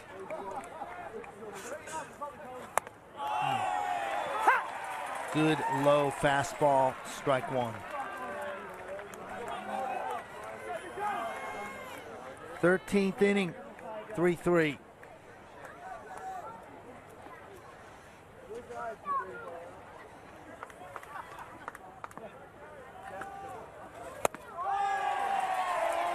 Warner way behind that pitch. That was in the glove before he swung the bat. Good pitch. You know, I'm really impressed with the pitch selection. He was well behind it. I think that's because he's looking for a breaking ball. You know, Mitchison's thrown some great breaking ball. He went up there looking for one and then threw the fastball right by him. So I'm trying to guess along with these pitches as to what they're throwing. They're doing a really good job mixing it up. 0-2 pitch. Got him. Goes down looking for the final out. So no runs for Canberra in the top of the 13th. Here's that pitch from Mitchinson. Froze Warner and got rid of him. Let's go down to field side, and Russ Barwick as Ben Foster, ABL General Manager. Yes, I do indeed. And Ben, have you got a standby plan? At the moment, we've only been going for a few hours, but there are some issues. There are kids falling asleep. People are getting cold. What's the backup plan? Well, it's baseball, so we play to a result. So it's one of the beauties of this game is that it's more often than not, it's short, fast, and over in a couple of hours, but we don't have a time limit. There's no time limit in baseball. We play to a win. So it's, both teams want to win, obviously, and they're taking it to the, obviously to the 13th inning now. Might be lucky 13, who knows? It's interesting. We've had terrific response from the crowd, and they were a little quiet until Perth got on the board, and then they started to give them the momentum. We thought for a moment there that it would continue and Perth might close this one out, but it just seems to be on edge at the moment, doesn't it? Yeah, I mean, both teams have tremendous, history in terms of winning big games and tight games.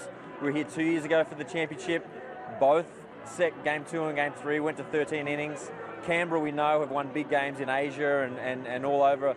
And so, it's the proverbial toss of a coin at the moment. Longest game ever, according to Google, is about 33 innings. Longest game in the ABL, I think, was 18 or something? I think we played 16 a couple of years ago. Okay, 16. And as I said, 2 years ago in the ABL Championship Series, we played back-to-back 13-inning games in the final. So who knows? It might be a habit here in Perth.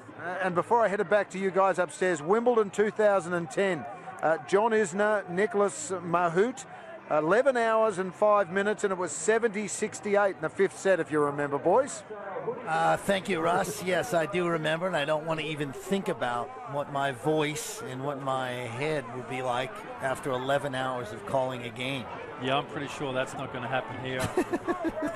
Something's going to happen soon. I'm going to go on a limb and say the next 30 minutes we're going to be out of here. Well, Ben Foster mentioned 13 innings, so we are in the bottom of the 13th. Here comes Brandon Tripp, certainly the danger man, to face Sean Toller. He was pretty solid in the last inning, his first in relief. And this is what the fans come to see. Toller versus Tripp, power versus power, going at each other hard. Again, the wind's blowing in, so can't wait to see what happens. Do you not swing for the fence if you're Tripp, knowing that you're probably not going to hit one out, or do you not change that? No, you don't. You don't swing for the fence. Yeah. You just swing hard, and guys like him that, they have powerful swings. That's just how they swing. Yep. And there is a powerful swing, and look at that play by Frawley. He has been the equal of Wong in the field in many ways tonight.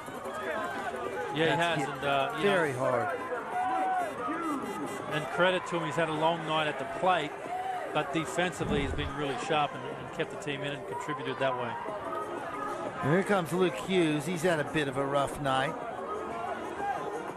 Reached on base a couple of times, but has yet to get a hit.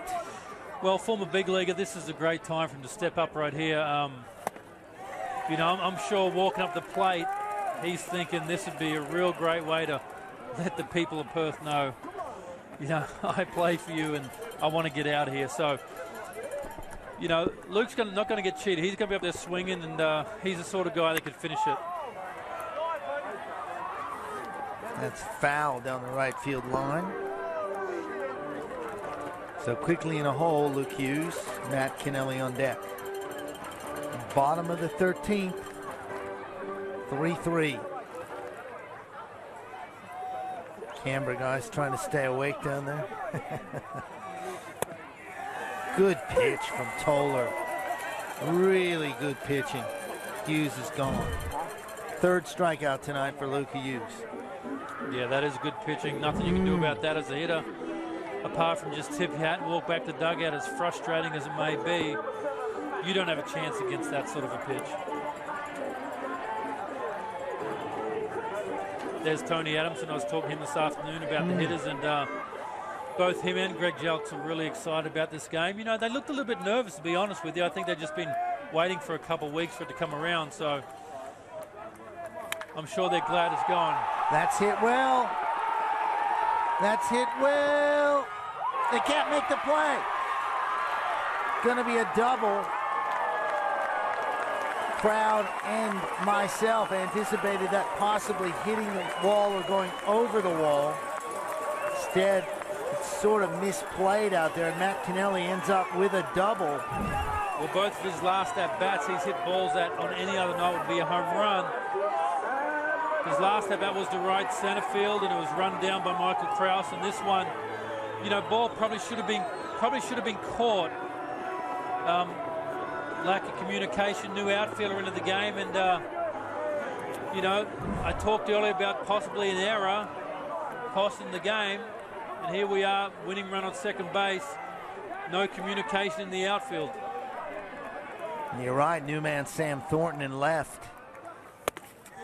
Having some trouble with Krause in center, and here's D. San Miguel now with Adamson. You can see the expression on Adamson's face. He thought that was gone also. Well, I think everyone in the crowd did. I did. Everyone jumped up. But as we've been saying all night, the ball gets up and it just stops. Yep. It doesn't go anywhere. Absolutely right. Now they're going to, looks like we got an intentional walk, Dave. We're going to put D. San Miguel on, probably because, as we talked about last week, he is a crafty, dangerous hitter. He's a veteran hitter, and also following him, you got an 18-year-old Sam Kennelly. He may not even be 18. He still might only be 17. But the point is, you have an experienced hitter, and behind him, an inexperienced hitter. It doesn't make a difference right now whether there's someone on first base or not. The guy at first base is not the important run.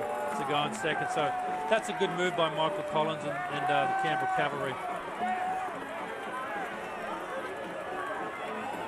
Now, this is an interesting matchup, though, because sometimes when you are pitching to younger hitters, you don't really know what they're thinking. Sam Kennelly, he likes to go up there and swing the bat. Yep. If he sees a fastball, he's going to swing. Well, one of Toller's best pitches is a fastball. Right. You know, so in a lot of ways, this lines up really well for Sam Kennelly. He's got one hit tonight.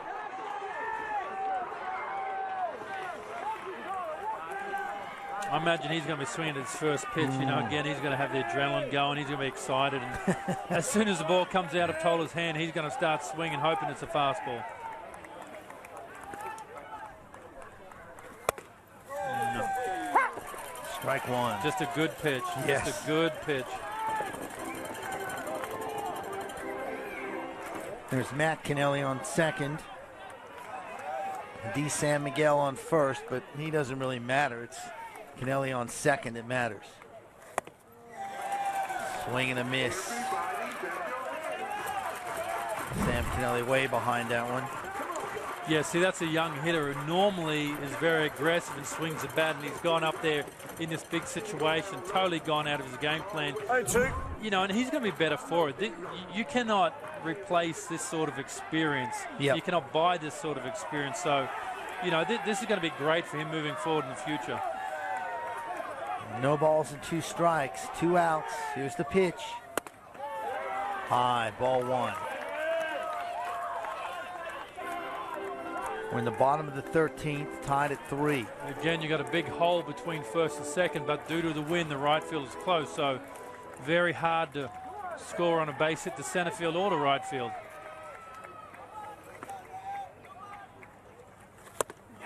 Swing and a miss. Toller gets him. So we move on, believe it or not, to the top of the 14th inning. Canberra and Perth tied at 3 apiece.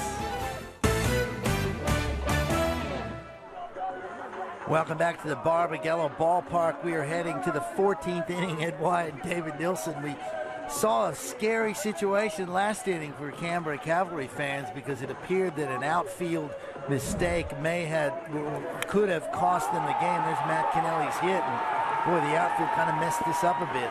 Yeah, Sam Thornton been sitting on the bench the whole game, and it's a very tough assignment to come in after 13 innings and play defense. A crazy wind, as we've talked about all night.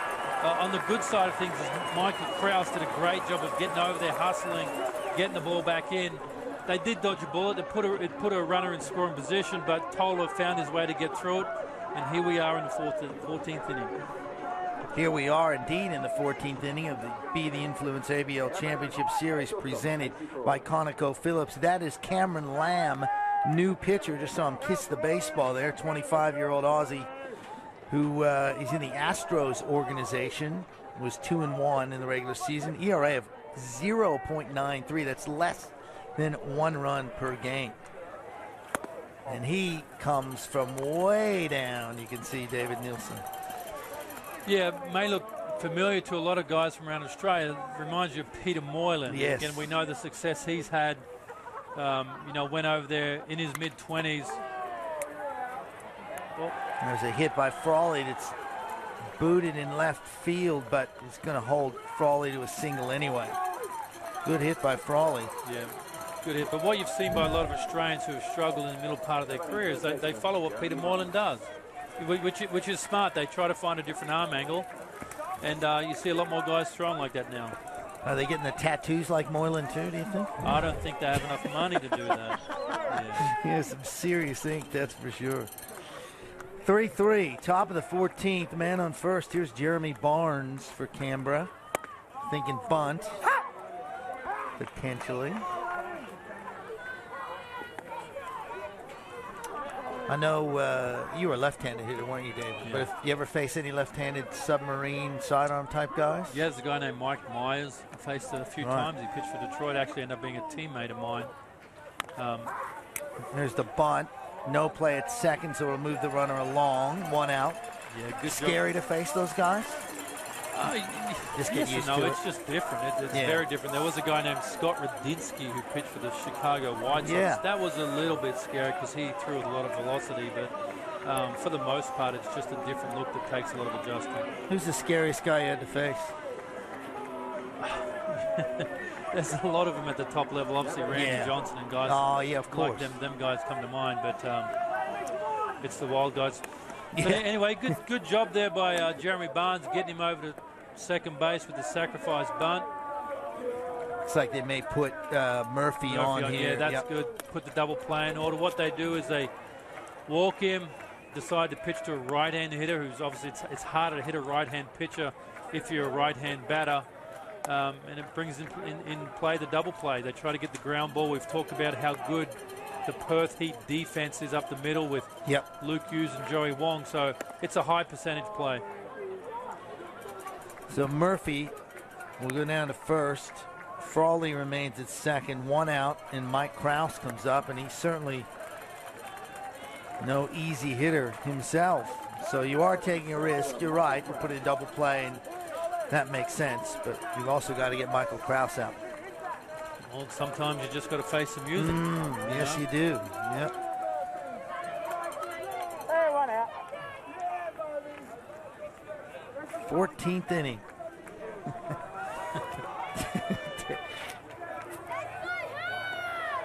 Ed Wyatt, Dave Nielsen with you. Thanks for sticking with us, or if you just joined us, you missed a heck of a ball game. Ball almost got past Pinelli, but he found it. Ball 1. And that's another thing we don't talk about is for the catchers. They have to catch all these different arm angles. It's very tough for them on a pitch like that, which you haven't seen all night, to catch it. Did a good job knocking it down. Obviously, you wish he would have caught it, but just has to make that adjustment as we go. That's a good pitch from Lamb, 1-1.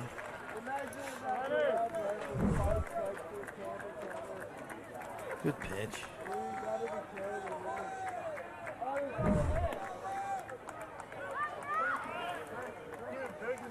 Lamb delivers, strike. Krause swinging at that one. 1-2. Wells on deck. One thing it does from throwing down there, as you can see, apart from creating a different arm angle, it's hard to see, is the ball has a lot of late, heavy movement. So even if you do hit it, you hit it into the ground, and that's what they're looking for with the double play. That one missed outside. 2 balls, 2 strikes, 1 out. 2-2. Runner in scoring position. Number 6, Casey Frawley, the shortstop.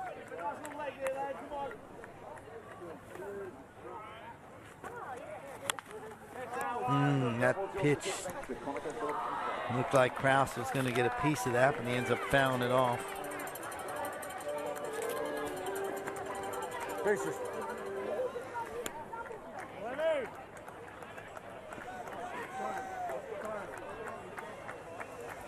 2-2. to Mike Krause. Ground ball, Lamb makes a play, throws to second. In time, double play to end the inning. The strategy worked. Great job by Steve Fish. Yeah, it's that heavy sinker, that heavy downward movement late on the pitch. Gets that ground ball, which they were hoping for, and it's very tough not to get the ball off the ground. So good defense up the middle again. Perth Heat avoid another jam, and we go to the 14th. We're heading to the bottom of the 14th, still 3-3.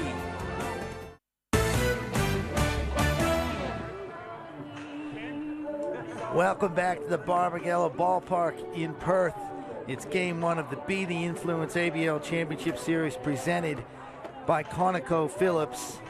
We were headed to the bottom of the 14th in what's become an extraordinary game. It started off in the second inning where Canberra got 2 runs to take a 2-0 lead, then added another one in the 4th and sailed along with a 3-zip lead till the 6th when Perth got 2 to make it 3-2, and then the Heat tied it in the bottom of the 8th, and we have been scoreless ever since. And now we're heading to the bottom of the 14th inning with Perth trying to get 1 run across that would give them the win here in the bottom of the 14th. It has definitely been a tale of 2 relievers tonight, because we saw Clinton Everts and Brendan Wise come on for their respective teams, Everett for Canberra and Wise for Perth, and really do some great stuff as George Barber steps in and tries to bunt his way on. Here you go. Shot. Goes foul. Toller remains the pitcher for Canberra, Sean Toller.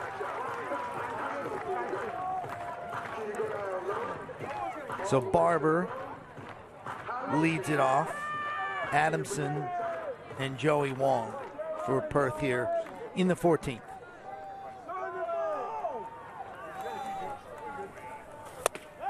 Swing and a miss, strike 2. 2 shots. Ed Wyatt, Dave Nielsen with you here as we forge on into uncharted territory. 13 innings last year. You heard Ben Foster, the ABL GM, mention that. We're now into 14, bottom of 14. Barber fouls that away.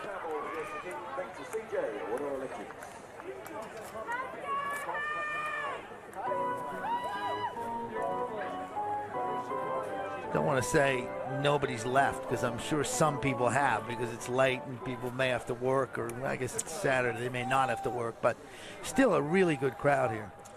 Yeah, they've done a good job of staying around, you know, surprisingly, well, not surprisingly, but, you know, it is late. And there's a lot of kids running around, which is real surprising. I was just out in the crowd looking around a little bit, and the kids are still having a great time. Barber goes down swinging. There are some of those fans. They look awake. Here comes Adamson. The ones that are wind protected in that nice warm area, they're feeling good.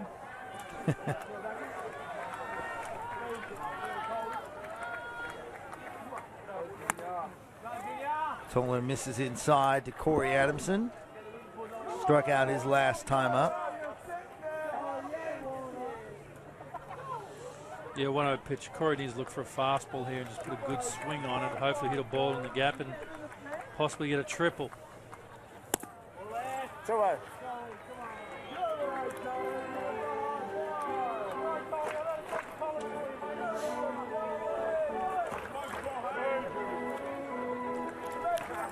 Joey Wong on deck.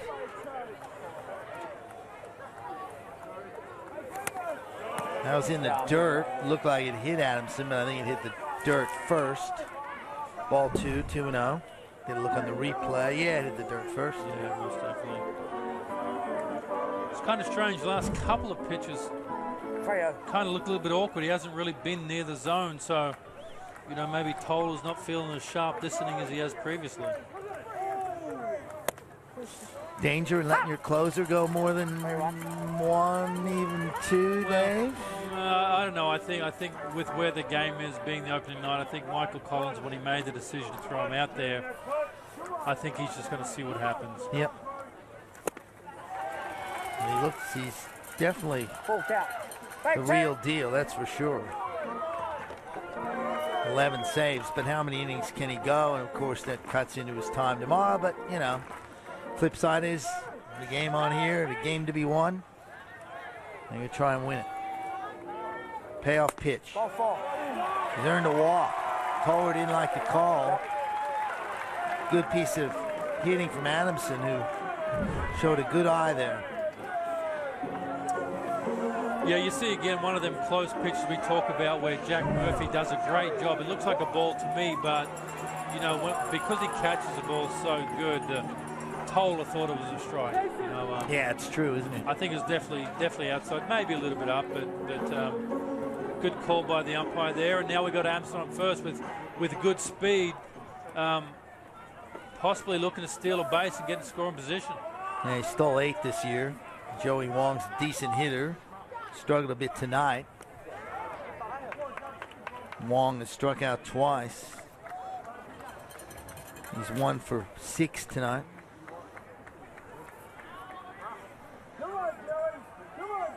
Perth looking for the winning run here in the bottom of the 14th.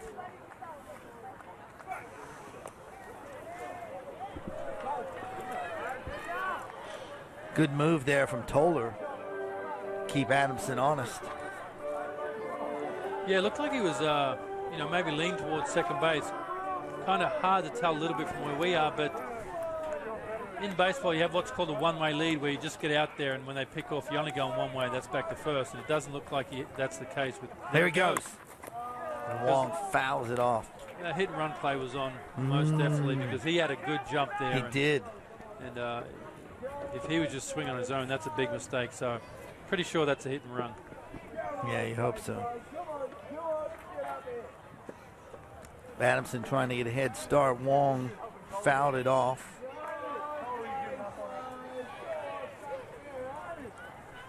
See what happens this time. Adamson, you can see him taking the lead.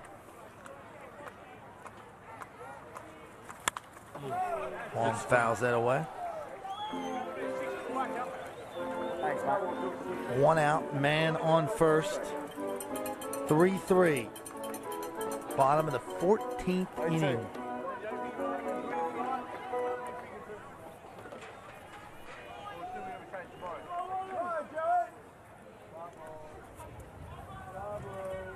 No balls, 2 strikes on Joey Wong. Pick off back to first. Adamson dives in. Shows you how important that run is. Only takes 1 for the Perth Heat to win this thing.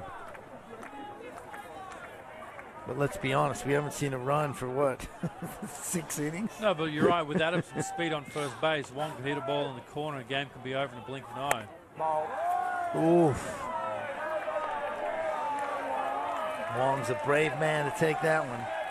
I think it's the right call. Yeah, but look where Jack Murphy. Yeah, you're right. He's way outside. He's not even in the box. No, so, you're right. You know, so it's going to be very hard for him to get that call when he's that far outside. Agreed. You know, so that was no 2 pitch. So he moved out that far. He didn't want it near the plate.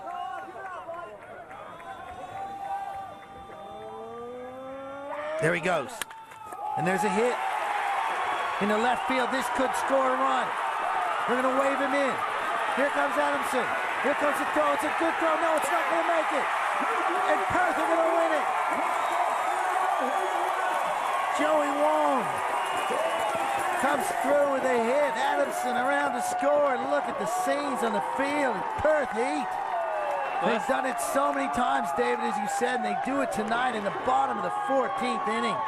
And as I said earlier, with Adamson's good speed, a ball down either line could score him. And, you know, great hitting to Joey Wong. Stayed with that fastball away, hit it the other way. Adamson uses great speed. That's a big victory for the Perth Heat.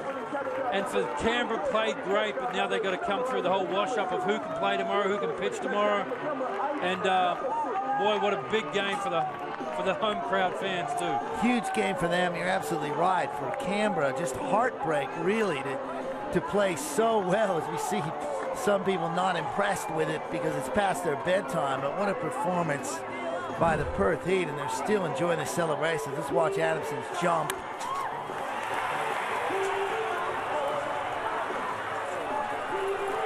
And here he comes around. I thought the throw had a chance, but it was a poor angle I was watching from. Again, the throw possibly had a chance, but he missed the cutoff man. The left field overthrew the infielder, who was a cutoff man. So once the ball flew over the cutoff man's head, there was no chance at all. And there are the celebrations you see, which are just fantastic.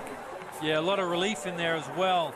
You know, to go that far and to come away with the win, that's very relieving for the pitching coach and for the manager, for all the moves that they gambled on from to come off and to come away with the win. That's a huge relief. Well, the final score here is Perth 4, Canberra 3 in 14 innings. We're going to take a break. Be back right after this.